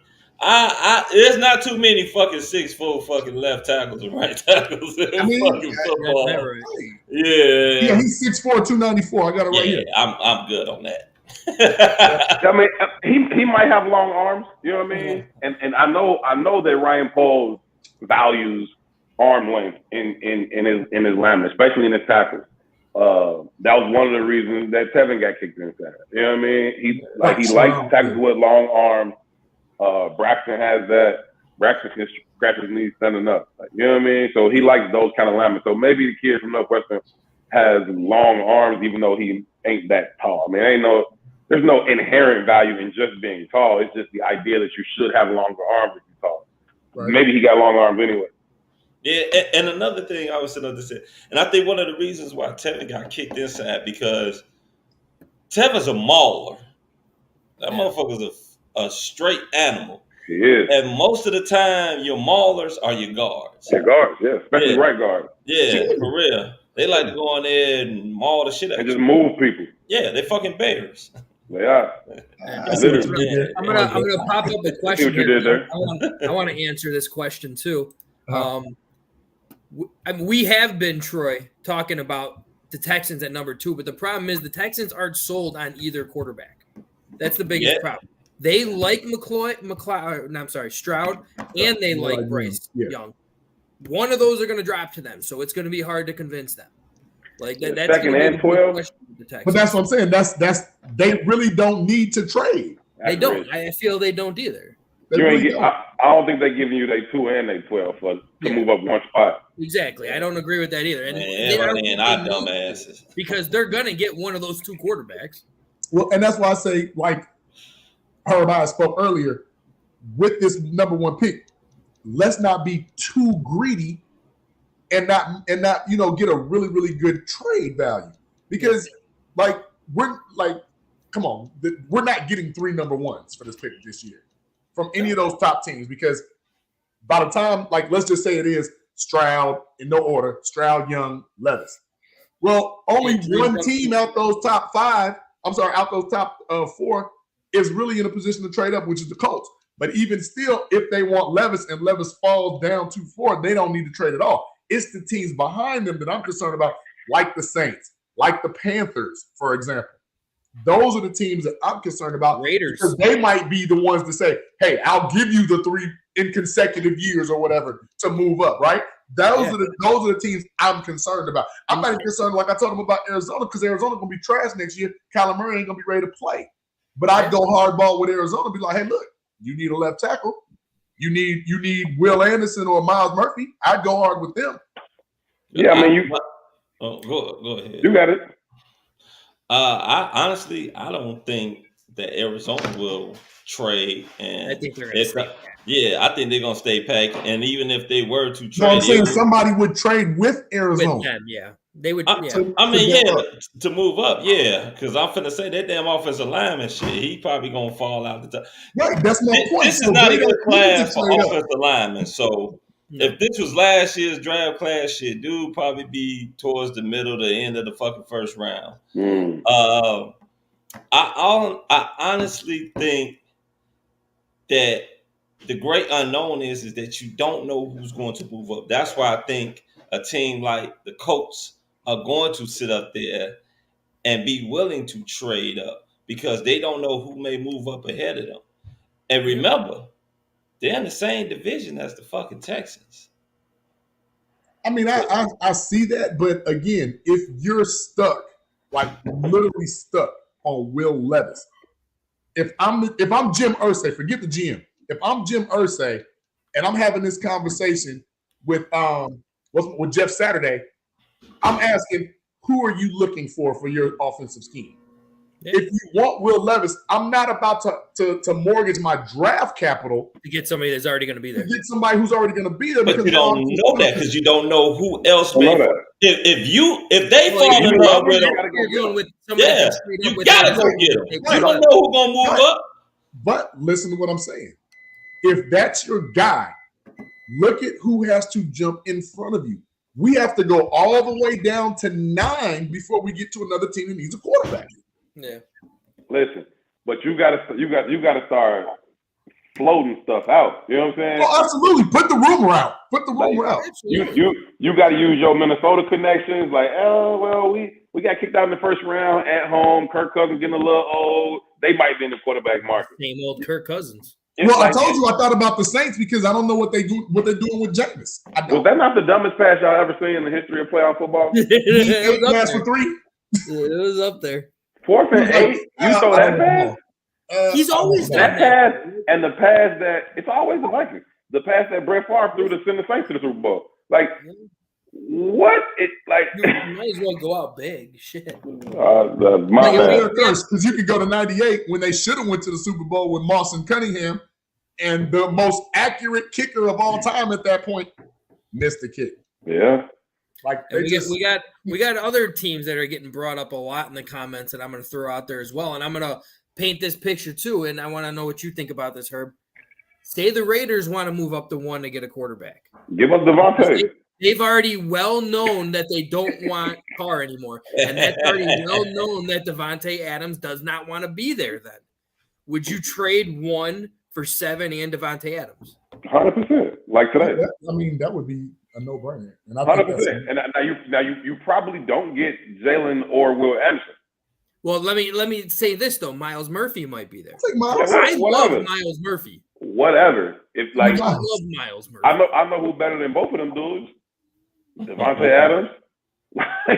So yeah, and it's already been known too that Devontae Adams would love to go against Green Bay in back-to-back games. Come on. Hey, I'll put right a trigger on that right now. The Bears have to find a number one wide receiver this offseason. I don't care where they find him, free agency. You say this offseason? I would say this offseason too, absolutely. Ooh, touch on that, Herb. Touch on that because we were saying that they might have enough right now for what they're doing. Fuck no. Man, I do not want to go into another season where they're like, maybe Moon is a number one. Maybe Claypool's no more maybes, Joe. But they got go get a number one. Go get a number one. And if you go into the next season where you got a legitimate number one and you got Claypool and Mooney as your 2 and 3, I don't care which order, but those are your second and third receivers. Now you got a formidable NFL wide receiver core. Not this, maybe they'll be a number one, maybe they'll be number 2. And I asked Ryan Post that last week, like, don't you got to go get a number one? Like, and he's like, oh, we got a cluster of guys. Fuck your cluster, fam. Okay? Like, no more clusters, G. Well, I gotta go back and see that. Yeah, I remember. I was watching that at work. I remember hearing that. I ain't trying to say he was like, yeah, I asked him. I said, most of the best offenses in this league and the highest performing quarterbacks, they have clear-cut number one targets to throw the ball to, right? I was like, do you believe that you need that? And do you believe that dude is in this building? And if not, are you confident that you can go get one this offseason? He was like, well, we got a cluster of guys and maybe some guys can develop. He did say that you need one. Like he did say like, yeah, we need one. But then he went into this like, maybe one of these guys is that guy. It's like, hey, fam, no, they're not, Joe. And you have 2 number ones if that's the case. Yeah, like that's I mean, I'll put it to you like this. I'm not gonna say that they don't potentially have one. I'm not saying that because I put it to you like this. Even if you were to bring Devontae Adams over here or fucking DeAndre Hopkins, if they calling them same bullshit ass motherfucking plays and shit, I don't give a fuck who you got out here. Hold on, we not there yet. Their ass ain't gonna be no number one either. Their ass gonna be looking like a number 2 and a number 3, or as people gonna sit up there and say over the hill. Is this the transition? Is this where we're going? So you get a dude like that who can get open on his own, who can shift the defense, who has relations with you got to double him. You put 17 out there, you got to put 2 people out there. You got to get a safety over the top. Now you can create your mismatches. Now you end up Mooney one-on-one in the slot with a 2-way go. I don't care who your nickel is. He cooked. He dead. I like Mooney. I'm not talking bad about him. But if he's your 2 or your 3 as opposed to your 1, now you win it, right? If Chase Claypool is actually worth that second-round pick that they sent over there, and he's a legit number 2 receiver, I just don't think he's number 1. But if he's a really good number 2, cool. Because they double in Devontae, they single in this 6'4", 240-pound dude over here, and we got this little scat motherfucker Mooney in the middle, and we still got Cole Kmet, who truly developed this season. You got a problem on your hands. Like, and that's going to help. My thing is this: you paying him $30 million a year. Be able to rush. It's going to help an offense. You paying him $30 million a year? Who? Devontae, I would. Yeah, I don't give a fuck. That's the McCaffrey money. I don't. Whatever. Like I don't. No. I'm just talking about as far as the salary cap. The DM and you looking at this salary cap, you like, shit, $30 million, motherfucker. Hey. And I got some other holes to plug. See. 3 years, though. That's what I'm saying. You got to do this before you got to pay your quarterback $300 million. 30 plus. Hey. I was sitting around at one of their practices at the end of the season. I'm just watching this. I'm just looking on the field. It ain't no money on the field, Joe. No, it ain't. Eddie Jackson was hurt. He was gone. I'm watching. I'm looking around the practice and I'm like, who? Ain't no star power on this team. Ain't nobody making no bread. You got bread, spin it. And so if you're gonna because it's the tank. You about to get some more rookies. Maybe you get you a D tackle or offensive lineman in free agency. So what if you give Tay $30 million? Go ahead and give him $30 million this year. Who else you paying? Ain't nobody making no money except Eddie Jackson. Eddie Jackson, the only person on the team making some money. I mean, that's true. Like, that's true. Go ahead. This ain't the time to be cheap. Get Justin his number one receiver. Bump that receiving core down from the top. Don't try to add from the bottom and like, oh, we got a legit number 4, or maybe he could be a 3. Hey, man, bump that thing down from the top. Let Mooney and Claypool drop down. You signed EQ. He going to be there. You still got Velez. Now them your 5 receivers, and you good. You don't got to worry about receivers no more. You got Devontae, Chase, Moon, EQ, and Velez. We good. We got our 5 receivers, and maybe you keep somebody else. Maybe you draft somebody else. Have your 6 receivers. We good there now. What's the next? That's the next problem. And I feel you. I just don't think, like, in my personal opinion, I just don't think that's a high priority right now, because you can go ahead and get that number 1 wide receiver if you want to. If he ain't got no line, or if that defense can't put no fucking pressure, your ass gonna be right back here fucking selecting number 1, number 2, number 3 again, because you ain't got no pieces around him. You know, wide receiver, don't get me wrong, it's important, but it's probably like number 4 as far as my most important need that they got. But with the trade, you're addressing needs. That's where I'm going. But my thing is this: what are you giving up? Because one thing that we know that Ryan Poles is not trying to do is give up draft capital, and he ain't gonna be willing to give up no damn draft capital to pay fucking $30 million. What is he giving up? He's trading a pick. Yeah, it is pretty much a pick. And I mean, other than salary. Okay, so you and the Raiders are talking. What is it that you giving up, and what is it that you receiving for Devontae Adams? I'm sorry. If I'm walking out with Devontae Adams and Miles Murphy, I'm happy. That's exactly what I was. I'm winning right now. I'm winning. And you can give me a 3rd, a 4th, a 5th. I'm winning. A 3rd and a 4th. Nah, fuck that. I said you can get. And that's what I'm talking about. Her overvaluing the pick and not getting what you need. You sitting up here talking about getting a number 1 wide receiver and going from number 1 to number 7. Yeah, and you might. And all you doing is trading a 1st round pick and getting a number 1 wide receiver. I mean, you get a little on the back end. You get a pick on the back end, but I'm saying, like, what pick you getting on the back end? A fucking 4? You might get like. Oh hell no! Fuck that. That's something bitch to stay right there. Again, I would stay your ass right there. We got 3. That motherfucker. You can stay your high price ass over there in Vegas, and you can. Fuck around and gamble all the fuck you want and mess with whatever chicks you want. And this is where we get to a disagreement. Fuck. I'm looking at what Jamar Chase was able to do for the Bengals. I'm looking at what A.J. Brown, Devontae Smith was able to do for the Eagles. Absolutely. Yeah. You go get these young quarterbacks, a legit game-changing wide receiver, and their potential goes astronomically through the roof. 2 years ago, 18 months ago, they were saying that Jalen Smith couldn't throw the ball in the ocean. He inaccurate. His throwing motion is bad. It's elongated. It's slow. He can't do this. He can't do that. He's not on time. All of a sudden, he got a motherfucking legit number 1 receiver and another one. He can throw now. Now he might win MVP worthy. Like, just that fast. It happens quick. The Bengals went to the Super Bowl because they had their quarterback and then gave him a legit number 1 receiver, and they went to the Super Bowl, and they might do it again. Yeah, well, they just got lucky on that one, but but the Eagles can sit up there and play it. Look what the Eagles did though. That O-line is crazy. Yeah, hey, that was so funny. Hey, you could also look at the Bills too. Their offense got that much better when they went out and got Josh Allen year 1 and 2 wasn't a world breaker until he got the ball. Thanks, thank you. I couldn't remember his name. What are you doing on here? What's up, guys? How are we doing? I had a question for Herb. I was hoping I could ask. What's good? How you doing? First of all, I'm easy. I'm the rookie. Oh my god. Foulmouth Chris is not too pleased. Firstly, you kind of swayed me just now on the wide receiver argument. Just the whole idea of, I guess. Good. We gotta keep working on feet, but we good. Yeah, just the whole idea of Mooney and Claypool.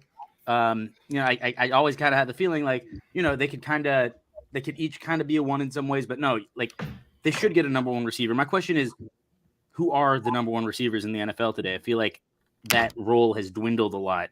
No, it's not. Look, the good teams have them. Jamar Chase, Justin Jefferson. Devontae Adams, Stephon Diggs. Like the good teams have these legitimate number one receivers. Some teams use the tight end. So you got Travis Kelce. But you got to have a number one target, like a clear cut.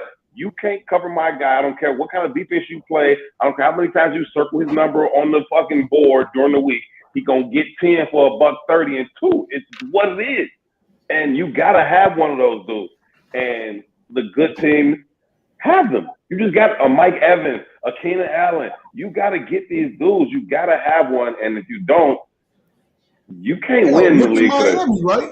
Hill and Water. Yeah. Like you got to go get one of them dudes, and it's gonna cost. The Dolphins paid a pretty penny to bring Cheetah to South Beach. It is what it is. It's gonna cost, but it's gonna pay. I agree. I'm honestly all in on Devontae, and so just the idea of that gets me excited, and I'm just looking forward. I mean, look at the Packers. He gone. Yeah. They trash. It's true. It's true. You know what I'm saying? And they're still like they're right in that NFL purgatory too. In that middle ground, that 500, that 8 and 9, worst place to be. Worst place to be, and we know that. That's where you want to be. And I like shorties. I like Christian Watson and the other kid they got, number 87. I think both of them could develop in the Romeo Dobbs. I like him. Yeah, I like both of them. I think they could really develop into a deadly duo, but they're not that now, and the Packers suffer because of it. Yeah, Dobbs is one of those that he messed up a lot in the last game against Detroit. He had a few big drops, but like his future, I think, is bright. So yeah, I mean, it's one of those things. But you gotta have one of them dudes, man. You just got to. You just gotta have one. And that's what kills me, Herb, when I hear about he's going to cost too much. Well, if he costs too much and this guy costs too much and Roquan costs too much, hell, who you gonna pay? You gotta pay somebody. Eggs cost too much. It is what it is. The price is the price, Joe. Like the price is the price. I just don't think that's fucking enough. Well, the D line is still, I think, the priority. Yeah, priority. D line, offensive line is number one priority. Like I said, wide receiver was probably number 4. But when we coming down, when we talking about trading from 1 to number 7, swapping picks and fucking Devontae Adams ain't fucking enough. I'm sorry. You giving these motherfuckers, you giving them a fucking franchise. I still do get a little more on the back end. I just don't know like a fucking 4. That's still not enough. I don't know. Ryan Post can't do that. Yeah, that's what I'm saying. I don't know what enough is, but if that ain't enough, those two, and we can work it out on the back end. If you tell another first next year or second, if you tell me that we can do something like we swamp first picks. We get your first next year, and you give me a third in Devontae Adams. Yeah, I could fuck around and do it. That's what I just said. Nah, you ain't said nothing about no first for next year. I just said that. Nah, I thought you were just saying like we swap ones. You give me Devontae and like a third or a fourth. Yeah, that's what he said. He said something on the back end. I said something on the back end, like third or fourth round. I said first this year, first next year, Devontae, and something on the back end. I'll pull the trigger on that right now. Yeah. That's what I said. I don't need more than that. Yeah, I'll pull the trigger on that right now. They ain't gonna get more than that. Thank you, Bullets. That's a good point. What did Bullets just say? Pull it up. He's just saying he was responding to Demond or Demon D. Yeah, Demond. All those guys we're naming aren't in the playoffs, is what the guy said. Right, but it's also like they did make the playoffs and they do make their team. Only one that didn't make the playoffs is Devontae. The rest of them do. Justin Jefferson, Jamar Chase, all them dudes in the playoffs, man. The Miami Dolphins were in the playoffs. Like, the Eagles are in the playoffs. The Eagles in the playoffs. Like Stephon Diggs is in the playoffs. Like you need a dude. You like Mike Evans in the playoffs, Keenan Allen in the playoffs. Like you need these dudes. Like you need it. And another thing that I would sit up there and say, we all agree AJ Brown is the number 1, right?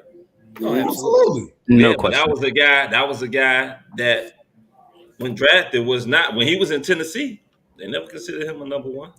That's kind of my question is when are you able to differentiate whether it's the receiver who makes the quarterback or the quarterback who makes the receiver? Yes. The answer is yes. It's both and. It's both. Right. You know what I mean? It's a chemistry It's how thing. they work together too, man. Sure. Like, and I'm actually really anxious to see Claypool after a full off season with Justin Fields. Now, I am. I'm anxious to see that. Yeah, I think he should be a very productive receiver. I think you get a 6'4", 240-pound dude.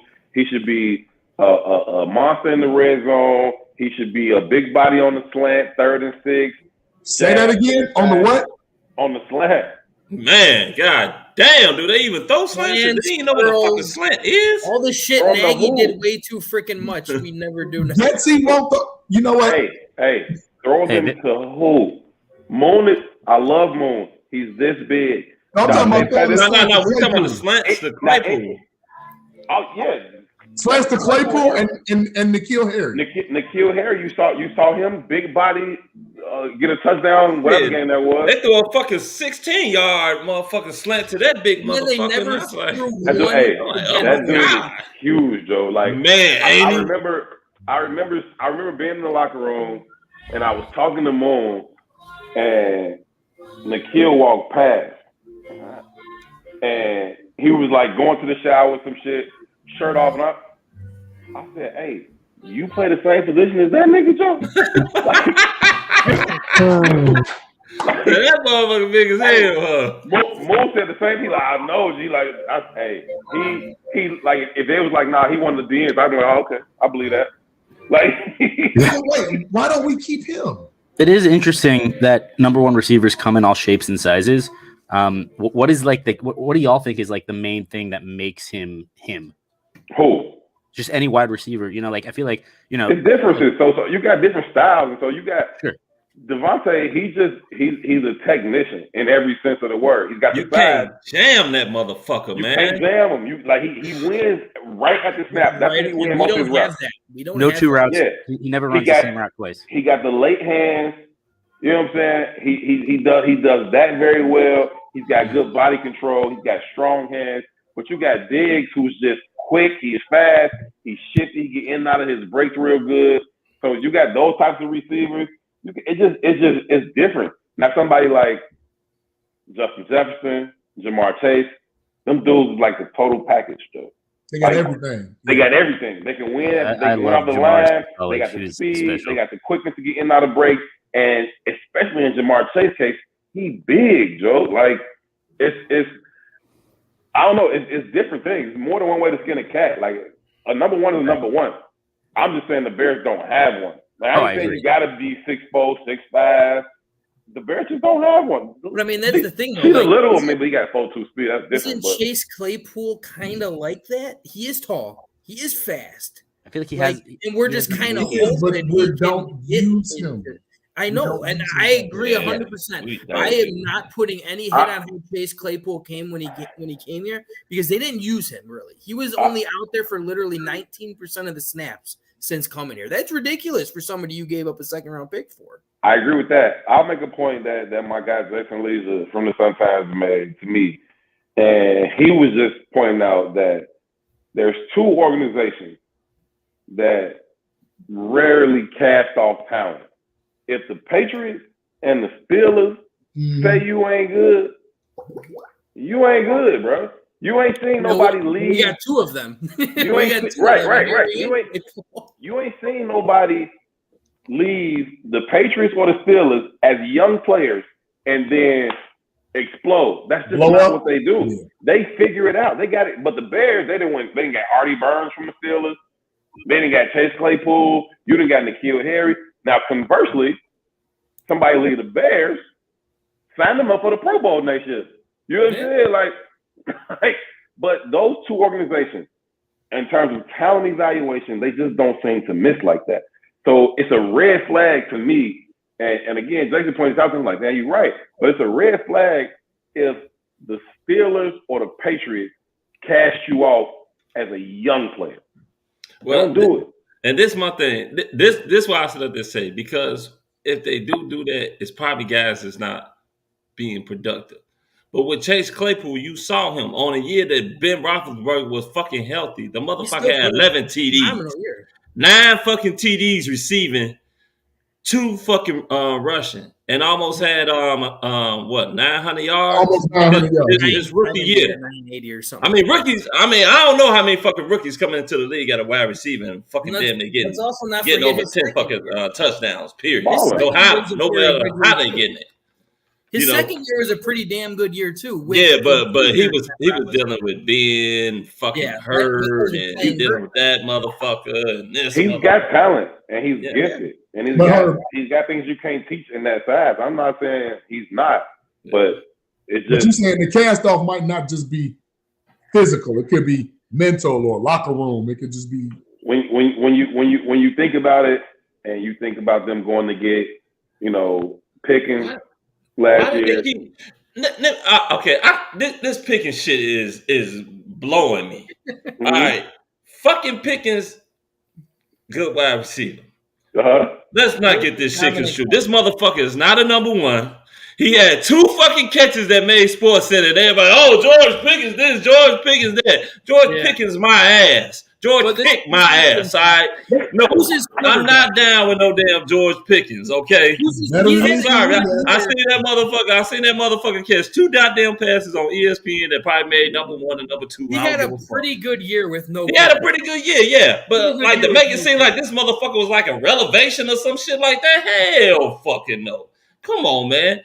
I feel the Steelers think he is, and that's another reason why they moved on. Well, go ahead. I mean, shit. The Steelers. I mean, but the Steelers was playing. Still, you got to look at it like this: the Steelers playing with house money. They got Deontay Johnson, and then they got Pickens. It ain't like they got to sit up there and pay either one of them motherfuckers anytime soon. Yeah. And then like my man Damon said, the Patriots never draft good wide receivers. That's true. They don't. They just produce. The Patriots only ever had one good wide receiver. And they signed him, and that was right. Right. And he was at the tail end instead of NFL record. They've had a plethora of productive receivers. They always productive. You can go back to Deion Branch and them. Like I know, right? Super productive. Yeah. But in terms of like on paper or just looking at him, like this dude a wide receiver, like nah, they ain't never had one except Randy Moss. But them dudes still end up with 1,300 yards. Right, the Wes Welkers, the Troy Brown, Deion Branch, like all them dudes. Like, how y'all getting this kind of production out of these type of dudes? They always do it, but CB12 is a problem. And they shit. So I want to ask you this. Let's transition over to the overall. We did ours. We'll give you a recap when you're done. Yes, sir. What are your grades on the season now? I know. We're not expecting much, but I keep trying to remind my brothers when we first went through this deal with the coaching and polls, they weren't in tank mode. They were like, we're going to compete. We're going to do the hits model. We're going to do this, that, and the third. They weren't tanking when we first got this information. They didn't say that they were tanking. What was your grades for the season? Give me coaches, offense, defense, GM. I don't think that the Bears tanked at all. To be honest with you, I don't think that was ever what Eberflus was trying to do until the last game. Like the last game, they were just like, enough, we done. Like, you know what I'm saying? But until the last game, I don't think that was ever their mentality. I thought they continued to try to win football games until the very last game. See, that's even more scary now. If I was Eberflus, scary. It ain't scary. I mean, they don't have it, bro. They don't have it. It's scary because you looked at the offensive play calling, we'll say. And that's where it was scary. Man, that shit was tanking. You can even say in the defensive play calling. They traded away everybody. They had no talent. I understand that. Well, that was after they were 3-5? You changed nothing. Playing bad defense. I mean, when we looking at it, like we literally had I think 8 games, 1 score. 8-1 about 1 score. Right. And when you look at each and every one of those 8 games, you'll see something where it's like, why would you call that? Just don't make no fucking sense. And then all of a sudden, motherfuckers going out. The motherfuckers that were productive. Now all of a sudden, them some bitches is hurt and they going out. And don't get me wrong. I know players for damn sure are not going to be out there tanking. But goddamn coaches, you can call a motherfucking play to make it look like you're tanking. Look, you had Velus muffle punt cost you a game. You had Velus fumble or end around, cost you a game. You had what's my man name? Smith Marset. Yeah. Right. The Vikings. You had him do the dumbest shit I've ever seen on a football field. Yeah. Cost you a game. You know what I'm saying? And like these are young kids making young mistakes that just cost you football games. I don't think that the coaches or the players or Ryan Post like, hey, call this. I don't think the Bears were tanking. I really don't. Until the last game. Now, the last game, Ryan Post was on the phone like, he like, the Texans just threw an interception. Put Tim Tom Boyle in, Joe. Like, you know what I'm saying? Like Buddy came in and threw a punt to Patrick Peterson. I ain't never seen nothing like that, Joe. That you know was what I'm saying? terrible. Patrick Peterson could have fair caught that. Like that, I ain't never seen nothing like that. If I was Eberflus though, I would have challenged Bayless touchdown. I was like, hey ref, I think he stepped out. Hey, that was a nice ass TD though. Me and JB were joking about that because we were always saying it was like Eberflus never shows any emotion, even in situations where you would hope he would get pissed off. Like when Fields kept getting those late hits, he never would get pissed off. The one time he finally did was the one play to end the half where he was getting pissed, where he was saying, I want to challenge it. I was like, don't challenge it. We don't want the freaking touchdown. Right. It's like, don't show your emotion now. Yeah. But then they took the extra point off the board and then did some dumb shit. Like they weren't trying to win that game. Everybody understood. I asked Bayless in the locker room. I was like, "Hey, Bayless, you seem to be the only person out there that didn't know what the plan was, bro. What you was on out there? You tweaking, Joe? Like, you out here doing too much." I said, "Fuck that! I fucked up enough in the regular season."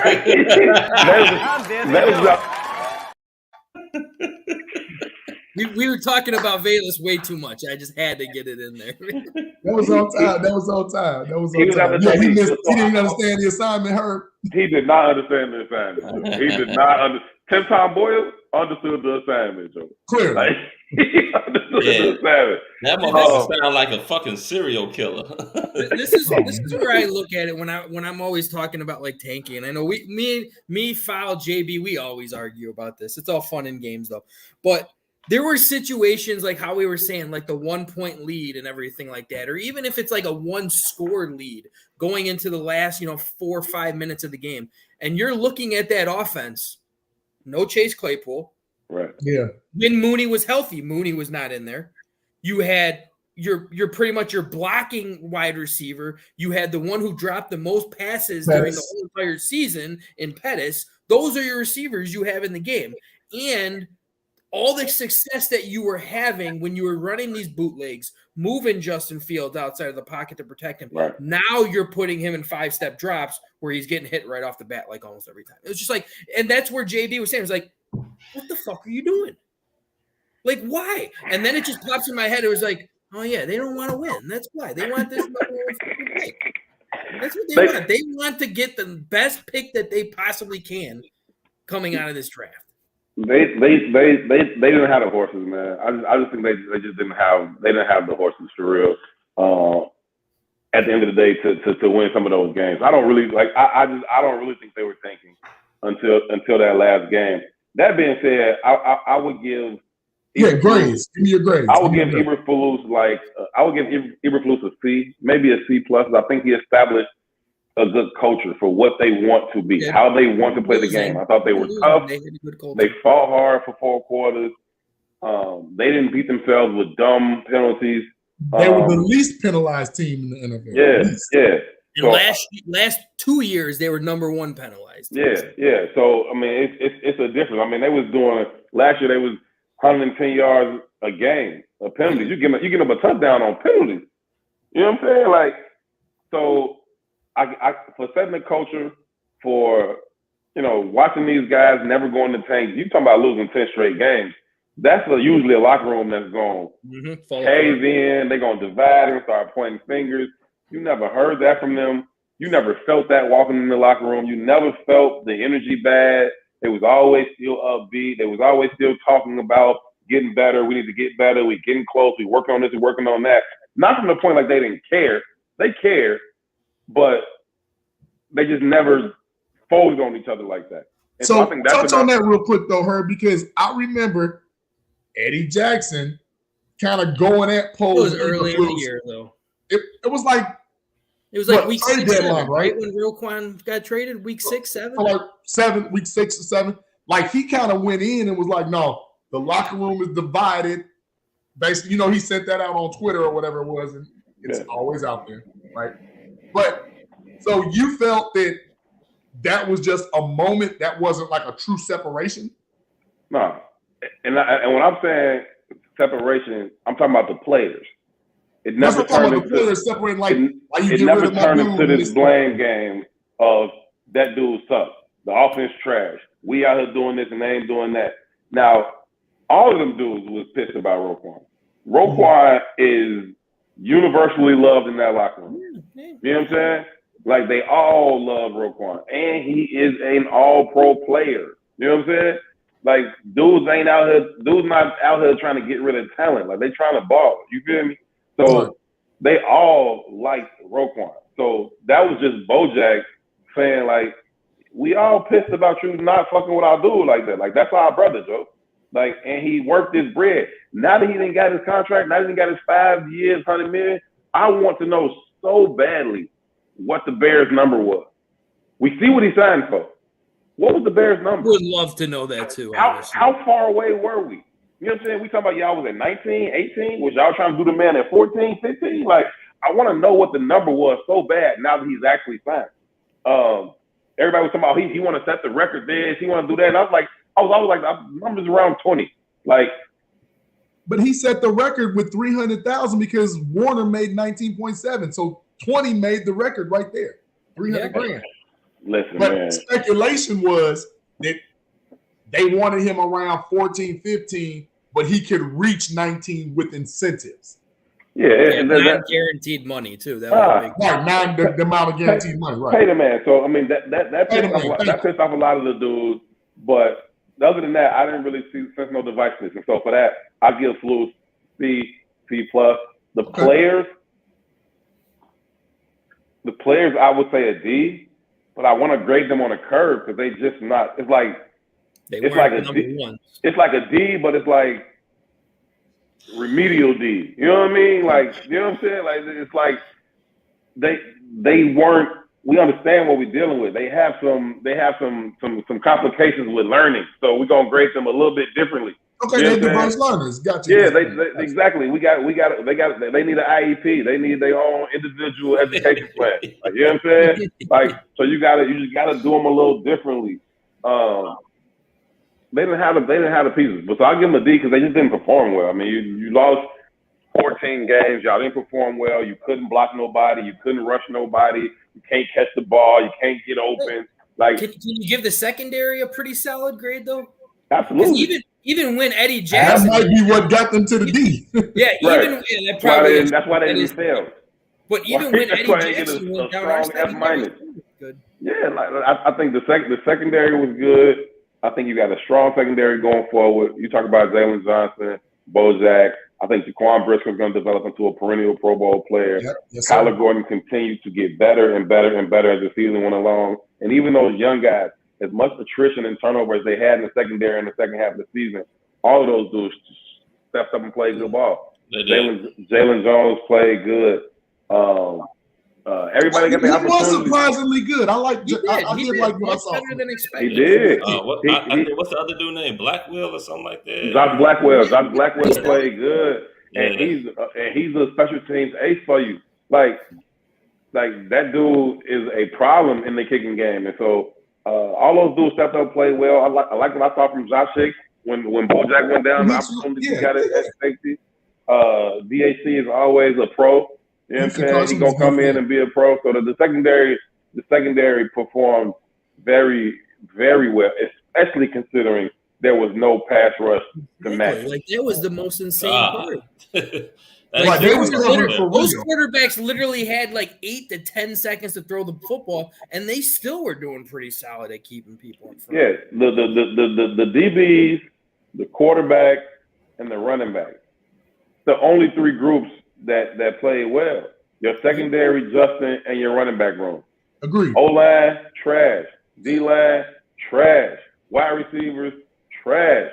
Like, Tight ends was fine. Kokomet had himself a nice season. Linebackers were okay, but by and large, everybody except the secondary, Justin, and the running backs, I got to give that a D. Yeah. And quick question, since you brought up the secondary, I wanted to say this. Like, the last 4 games that Kyler Gordon started, he played cornerback. Yeah. He was shutting down the number 1 receivers every single game. He's not a nickel. He's a true outside. It's like, why is he still at freaking nickel? I hated it when he was put in nickel to start off the season because he was a dominant outside corner in college. Like, and I understand he probably could have done the best at nickel from what we had after we got rid of what's his name again? No, we got rid of Duke Shelley. We kept Vildor. We kept Kendall. Oh, Shelley. Yeah. No, the Duke had a decent season for Minnesota too. Yeah. Hey, Duke Shelley, he can ball. Yeah, Duke had a decent season for Minnesota. And I would love to keep Kyler Gordon at corner with Jalen Johnson and maybe sign a nickel or something like that out there and experience. Or see if Josh can do it. Josh Blackwell got the quickness and the toughness to do it. I just think that it was just too much for him too soon. Yeah. Like, I don't know that he can't play nickel. I'm not saying he can't. Like, I'm not, because he did get better at nickel. Well, nickel's a popular spot right now because with all these 3 wide receivers, you damn near have to have a dominant. Yeah, nickel. that's a starting position, and it's a premier position in this defense. You remember when Lovie Smith was running it? He coached the nickel himself. Right. Yes. You know what I'm saying? So it's a premier position in this defense, and I think Kyler can do it. But I just think that as a rookie, playing corner as a rookie is probably the toughest thing to come in and do as a rookie, other than quarterback. And so I just think it was a lot on his plate. And I think he got confused sometimes. He's literally going inside out from one play to the next. Yeah, and the rules are completely different. And you go back and watch the tape, you can tell on some of them plays, you thought you were playing inside with outside rules, and you got cooked. And it was just too much. And as it slowed down for him, he was able to digest it a little bit better, and you saw him play better. So I'm not opposed to him continuing to do that double duty thing, especially if you continue to develop, Jalen Jones or whomever it's going to be. I'm not opposed to that. But I think he'll be fine. I think Kyler will be fine. I got one last question. He'll be real good. We actually, like I said, we actually feel confident. Yeah, Jalen Johnson and Kyler Gordon are our 2 starting corners. Absolutely. I'm good with that. I wanted to ask you one thing. He didn't finish his grades, Chris. Let him finish his grades. Oh, yeah. Did he finish it? No. Who else? Paul? And Getsy and Williams. We gave Coach a C, the players a D. So you gave Flus a C. What about Getsy? The OC's in DC, too. Oh, we going OC's in DC? Okay, cool. DC, I really, really like Alan Williams. I got to give him a D too, though. You got to figure out another way to do this thing. Even if he didn't have the horses. Yeah, he ran the same thing every game. Yeah, I give him a D because of what the secondary was able to do. You know what I mean? Especially with all the turnover and attrition that they had in terms of injuries. So I won't give him an F. And I really like him. I think he's a good coach. But you have to find other ways to do it. Now, maybe you lose someone on the secondary, and if he does do it different. We praise the secondary and say the secondary played well. Maybe that looks different if you start to bring the house. Because to me, it's like these front four. Led the team in sacks. They didn't blitz a lot. Yeah. Nah, he didn't. He did. These front 4 can't get home, and so to me, you guys start dialing up some stuff, bro. We can't just not have pressure. So I know you want to get there with 4. I want a lot of shit, but if I don't get it, we got to do something else. You know what I'm saying? Like it is what it is. Like, and I think that he did not find enough creative ways to manufacture pressure. You got to get some pressure, bro. So you can't go, I want a Ferrari, but until I get a Ferrari, I'm just not gonna go nowhere. No, you still got to bust a move, Joe. Like with a Pinto. Yeah, like you still got to bust a move. You got to get on the bus. You got to walk. You got to do something, Joe. And I thought at some point we was gonna see that old school 5-2. The 5 down lineman with do something. Do something. That would they started to invert the linemen to try to see if they can kickstart something. Where they was putting the D tackles on the end and bringing the ends inside, and that didn't work. And none of them even liked it. But and then Dominic Robinson was getting swallowed up in the middle when they was doing that. He just was getting lost. That didn't work either. So he should have done something else to be able to dial up some more pressure. That's on him. OC, I would give Gessie a C. I wouldn't give him a D because I think that he was able to adapt with the offense. The same thing I think that Allen Williams was not able to do, I think Gessie was able to do. Be clear, he wants to throw the ball all over the yard. Like I want to say on what side because the line had to play into that. Yeah, he wants to throw the ball all over the yard. He comes from Green Bay. He wants to sling that joint. And he tried.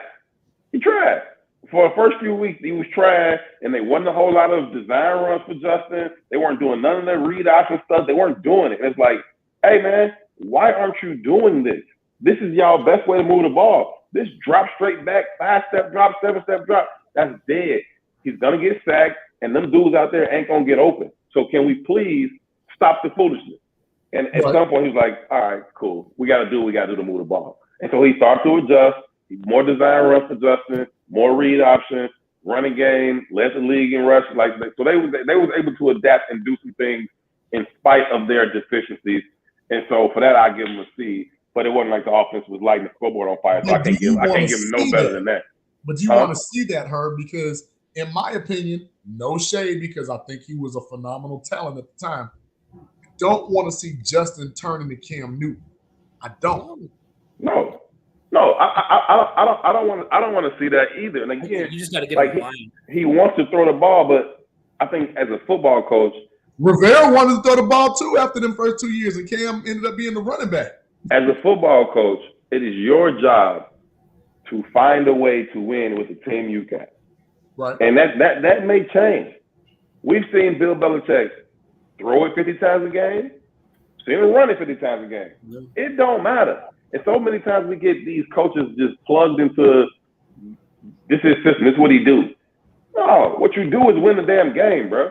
And this roster is going to tell you how we're going to win the game. Yeah. You might have a bunch of running backs. You might got a bunch of wide receivers. You need to be able to change with that every year, every week if need be. And, you know, i.e. Nathaniel Hackett. Right. So, you know, I think that Gessie did a decent enough job of that, but he just obviously didn't have the horses either, and they just weren't productive. So I'll give him a C. I can't go no higher than that for that offensive performance. Kicking game, I love Hightower, man. I love Coach Hightower. We actually drafted him, so yeah, I love Coach Hightower. I'm good. I'm good with a B there. For whatever reason, Cairo took a big step back this year, and that's just weird. Just on extra points, though. Yeah, that's weird, bro. I'm gonna lay down a crazy stat really quick.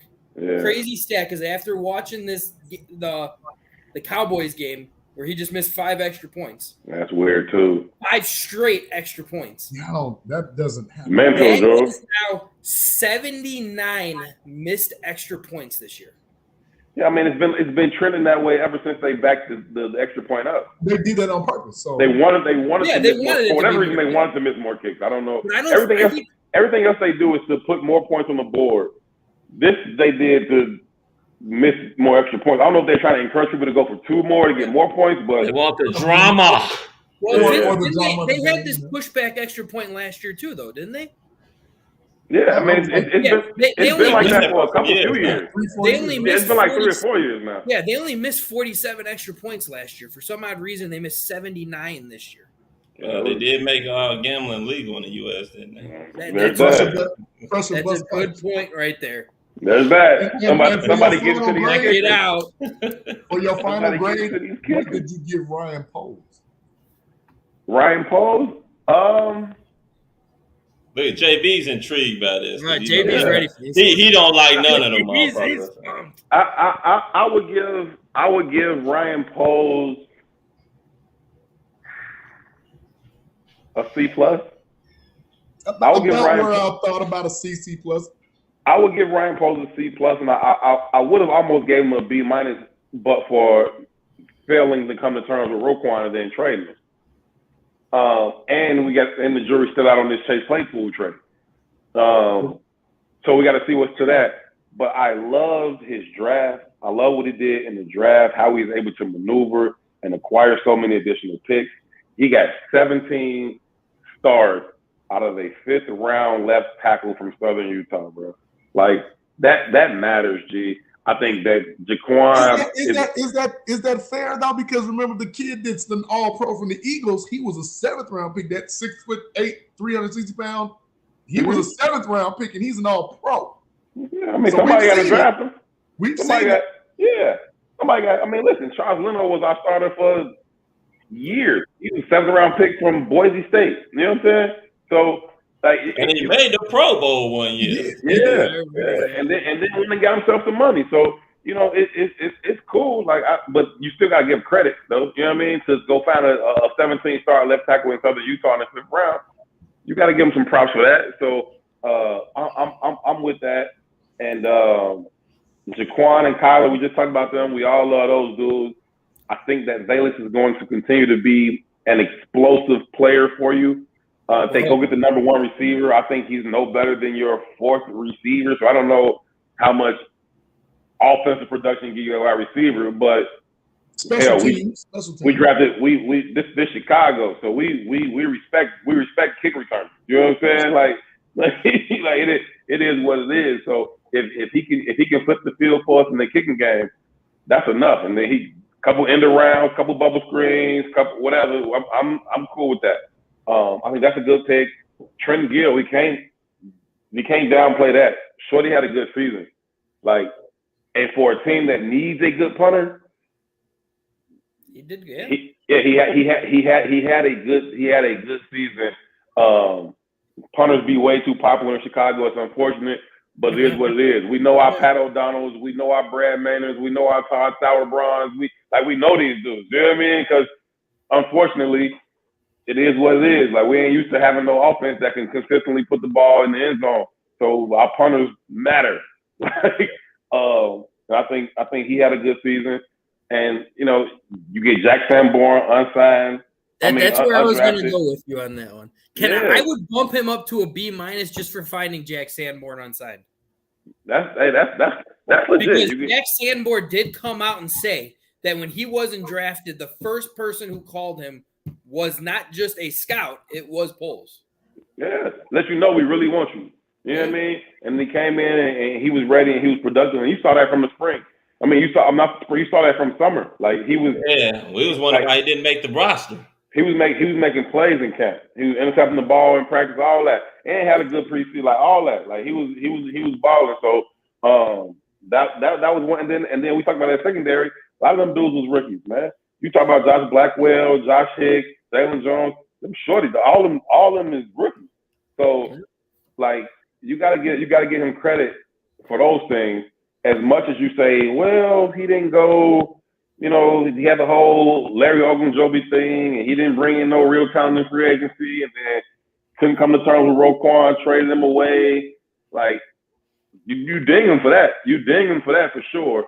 And so for me, I just settle in on it right at about a C+. I feel you on the B- Frank. I'm somewhere in between there, like that C+, B- right? Because Larry Ogunjobi is going to be a free agent too. Running bike. Maybe that foot's good now. Running back.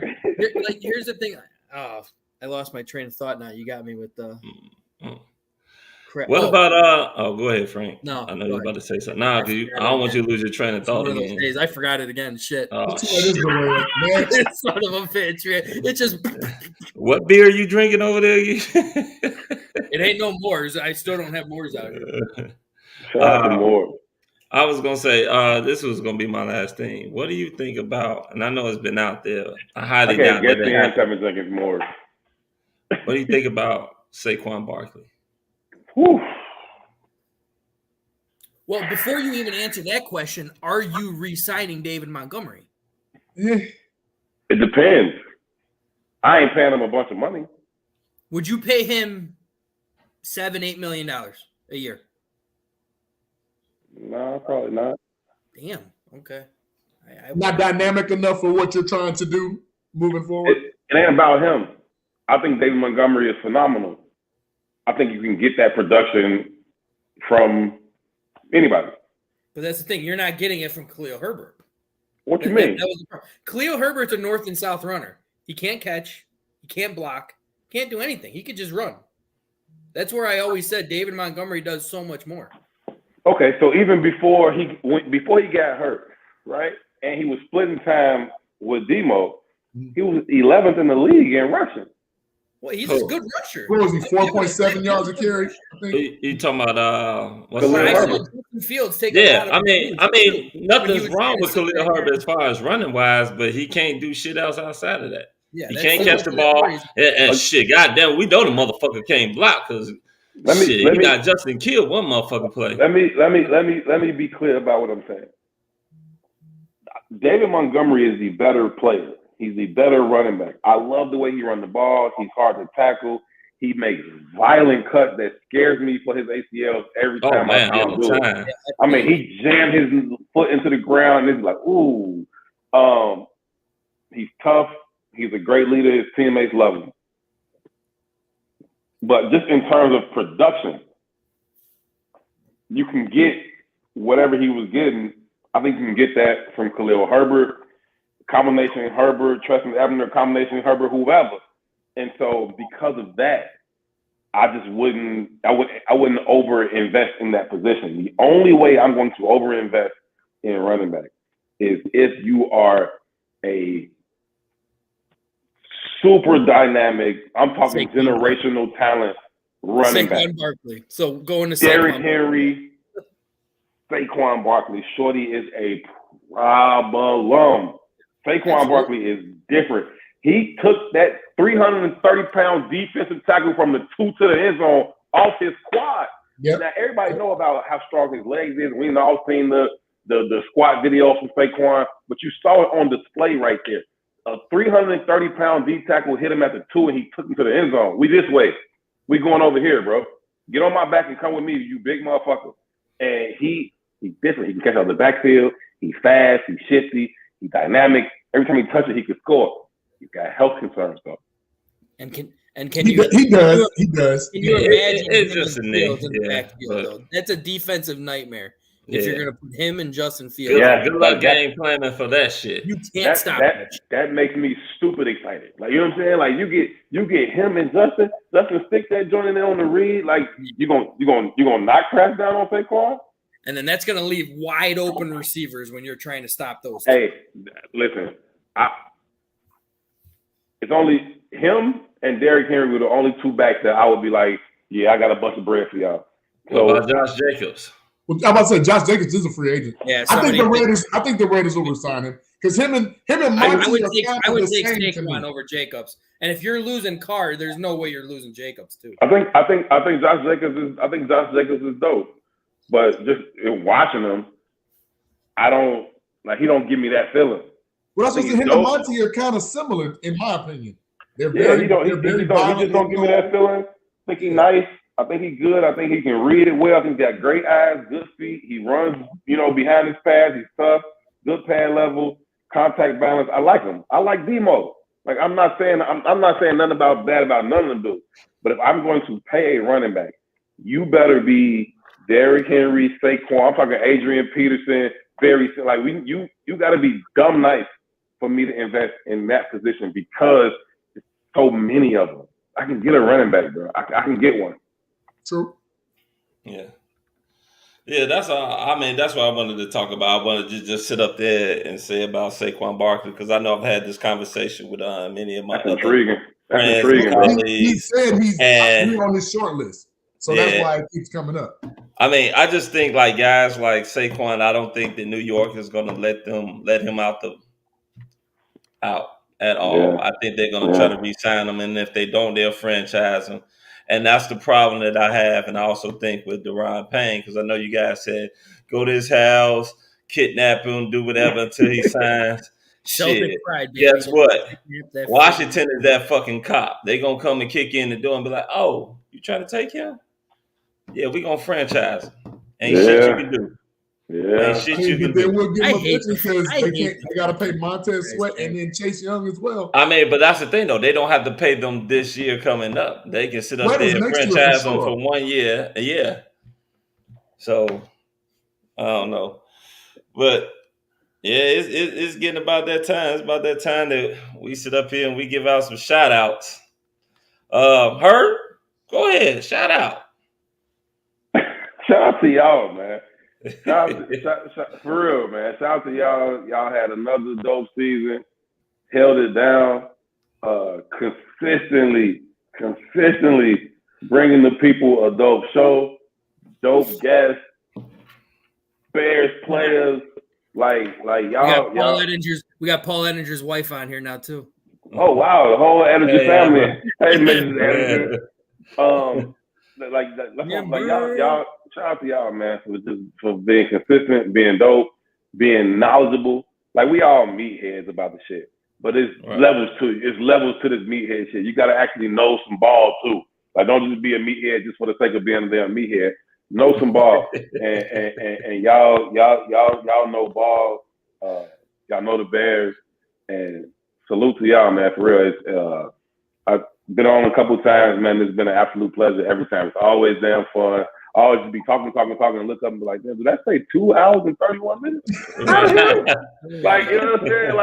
Like sometimes we don't even notice how long we're on. We could just keep going. Yeah, so for real, in all seriousness, man, y'all deserve y'all flowers for what y'all doing in this Bears sports broadcasting journalism game. Y'all dope as hell, man. Salute, for real. Appreciate it. Thank you for coming on and always, you know what I'm saying, showing us love and giving us your insight, you know, the info. I do. Many fans don't know about. Saying Cole Kmet had a pretty good season, though. Yeah, I know. Frank. Remember the last time you were on, we were just like Cole Kmet. Yeah, Frank fucking nipples just got hard and shit. I told y'all I was giving him to about week 8 to see. You and he started slow. They started using him. That's what I'm saying. He started slow, and then he came on and he had himself a good season. So you know I'm beyond his potential and the man had himself a good season. So still can't beat man coverage, but he's pretty good in his own though. That freaking Michigan Wolverine has always got to talk shit about. Yeah, just stating facts, but always got to talk shit about my Notre Dame. Go ahead, Frank. Well, shout out to you, Herb. Man, it's always great having you on. Get that insight in the locker room of what you hear. Like that. That's huge. And proving us wrong all the time, pretty much too. Because never. I would like Saquon. I'm not gonna lie. That would just be an absolute dominant tandem. I'd be cool with that. It would be like it's more luxury than need, but I'm cool with it. I'd be happy as hell about it. Absolutely. Shout out to the chat was lit again. It was lit even more than usual. Oh my god, this thing was insane today. Like I can't even give. There's a lot of people on here. I always give a shout out to Mr. Edinger and his wife Amber. Love having you guys on again. They fell in love with the show when we brought them on, and we're happy that they keep coming back. It's always good. MSU. Yeah. One other shout out, as much as an absolute shit show game it was, we got the guys on the podcast all got invited to a Hawks game with free tickets. So I'm going to give a shout out to the senior director of communications, John Steinmiller, for those tickets. Got us nice 100 level seats. Unfortunately, the fucking Blackhawks gave up 6 goals in the first 7 shots of the damn game. Really? Like it was, oh my god! Damn. 6 goals. Hey, I just went to go and grab some fucking chicken tenders, and next thing I know, they scored 4 fucking goals. I said, God damn! On the same goal, the bathroom, they come back and 3 more goals are back up. It's just like, come on. I think on 2 different goalies. They took out the first one. The worst thing about that is they gave up 5 goals. They pulled the goalie. The very next shot was a goal on the next goal he was in. So I mean, you just couldn't write this shit. But it was the Blackhawks got a bigger net than the other teams. Like they net is like an extra foot. Even though they were at home, maybe it was the gambling situation. It could have been something like that. Maybe they just they're tanking. They are tanking. I actually was saying that at the show too, because the next great player in hockey is coming out of this draft. So it's good news if you're tanking. But other than that, I wanted to give him a shout out as well, because even though it was an 8-5 game, that's a freaking football game. Hockey shouldn't be that high scoring, so it was still a good game. Other than that, I got one more shout out if you don't mind. Go for it. Shout out to Scoop Jackson, man. Legendary sports writer, Scoop Jackson, Chicagoan. I love Scoop. He tapped me on my shoulder. He was up there at Hallis today, and he happened to be sitting me. How you tapped me on my shoulder? I'm like, oh shit, Scoop, what up? And quick story, man. I've been on Scoop since I was like 10. Mm-hmm. He stayed. I grew up on Paxton, and I used to walk to my grammar school on 73rd and Jeffrey at Bryn Mawr, and I would walk past Scoop crib every day. And just how our schedule was synced up, he would be like coming out, getting his truck. He had this black Pathfinder, and he would always just stop and show love and chop it up with me and my friends. And he was like the only dude around that we knew that was like going to work and shit. So we was like, who is dude and what do he do? And then we found out that he wrote for Slam and all that. And so I love Scoop ever since then, man. And he's definitely a reason why I do what I do to this day. Like, and I tell him that all the time and show him his love. So shout out to the legendary Scoop Jackson, man. That's all. Nice. That's I got two more shout outs. Always got to give a shout out to the podcast mom, JB's mom. Always on here, start to finish. Doesn't matter how late we're on, she is still on. I need to watch my mouth. Y'all don't be telling me. She's used to it. One other mom I'm giving a shout out to, Mama Gordon, who informed me that she is going to send me a tape that I'm going to put up here and show as well. She finished second in the world in a line dancing competition. Oh, wow. So shout out to you on that one. Only 9 months. To the right. She only finished second in the world. Great. So I give her a shout out for that too. I can't dance. Yeah. No rhythm here. No rhythm here. All right, JB. All right. So since you all didn't do it, I have to do it. Bear with me. I'm going to the chat because not only was it lit, we had a bunch of new faces that I couldn't even find. There were a lot of new faces. If I miss anybody, y'all got my back, right? Bullets, Kasim Baker, Kenyon Perry, my mom, love you, Mom. Then we got to go all the way down to Anthony Stewart, one of our diehards.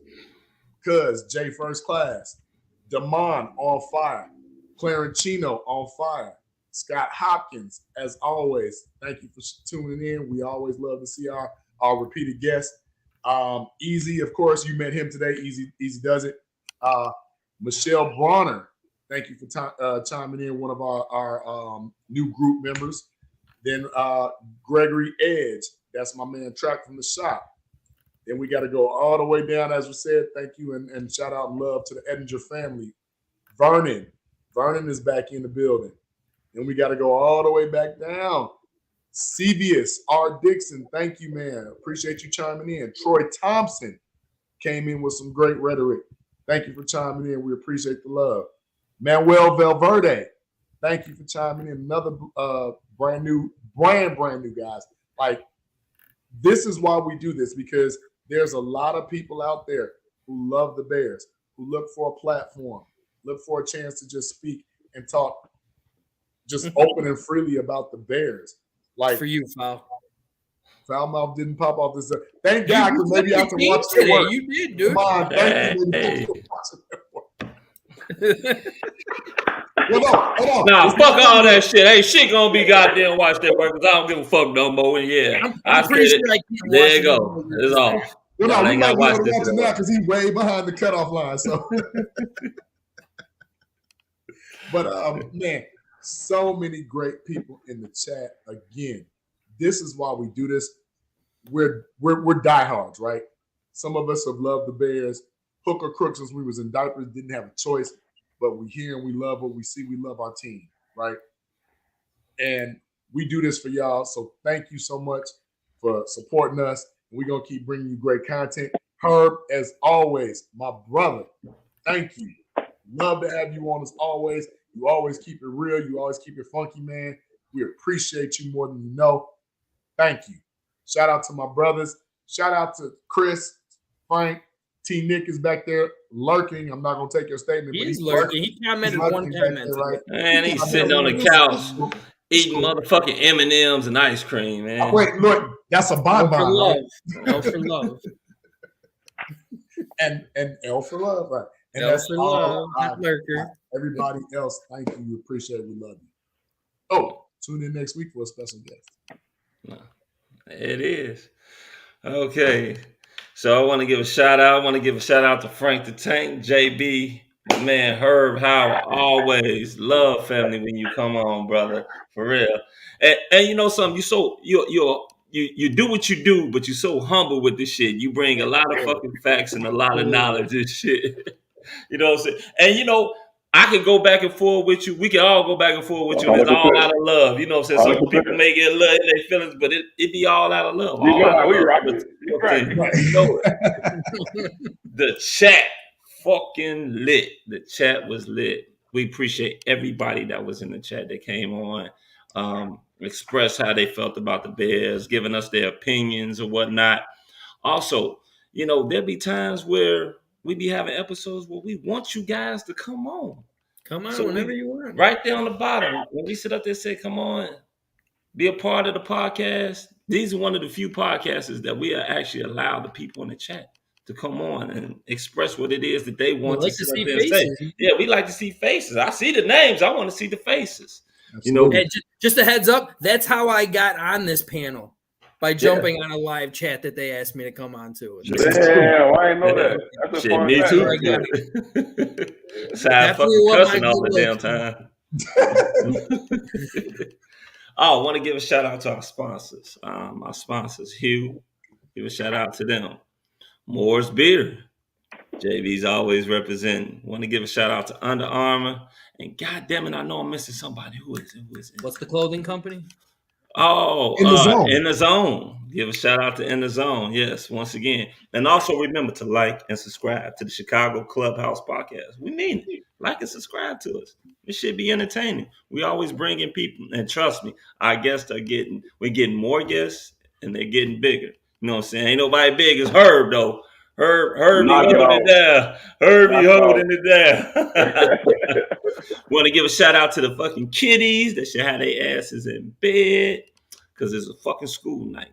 And if they don't, their fucking phones are mine. Shout out to my fiance. Once again, shout out to the moms of the podcast. JB's mom, my mom. I know she be watching. My mom still ain't figured out how to comment on this shit. So she just sends me text messages and say, "Good job, baby." And I ain't gonna be shout out to our boy T Nick that's actually lurking right now. He's on the couch.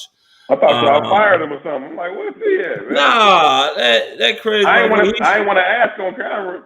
Nah, it's Stephen A. Day. He get. He had to take a mental break. Yeah, he's sitting over there on the fucking couch right now with a pint of fucking ice cream on his fucking stomach with a weird ass name to it. Fucking M&Ms in it and shit. Shout out to his pops too, man. I met his pops at a game this year. I don't know, we was somewhere in the stadium and I seen him and his pops was there, man. His pops was cool too. Oh yeah, shout out to T-Nick Pops. Hoping you feeling better, Pops. You know what I'm saying? We love you. Sending nothing but prayers up to you. And shit. I think that's about it. And now is that awkward time going on. We didn't have this. Well, we didn't have to because he's not here. We didn't have to worry about the violence. We didn't have to worry about his ass speaking for 7 to 8 minutes and shit. So now, I'm gonna give one other shout out to Ryan Poles. See what you got, man. The clock is ticking. Let's see what you got. All I gotta say is number 1 pick. Yippee-ki-yay, motherfucker. It's for real, man. And Ryan, if you want to come on, bring your country ass on down to the Chicago Clubhouse podcast. Right. It's so good, make you want to smack your mama. We give him 12 minutes to say nothing. Hey, how would y'all feel if he stayed put at number one? I feel like nobody's even considering the possibility of him actually making a pick at number one. Is that 0.1% of the 99.9? If he do, he really can't fucking miss then. Oh no, you like this. He gotta go Hall of Fame. Yeah, for real. Whoever it is. As long as there ain't a fucking quarterback. Yeah, if that, like all that, all that crap about, oh yeah, maybe Bryce Young might be there. Just shut up, people. Shut the fuck up, please. No, keep saying it until we get more. Drive it up. That are trying to build up a draft so somebody will come up and get them if they make you think that you're stupid enough to think that we're going to draft a quarterback with the number one pick overall. It's not going to happen. Exactly. And on that note, we'd like to say thank you for watching the Chicago Clubhouse podcast. We'll see y'all ass next week. You got to decide whether you're a wolf or a sheep. Awkward time. Awkward time. Always got it.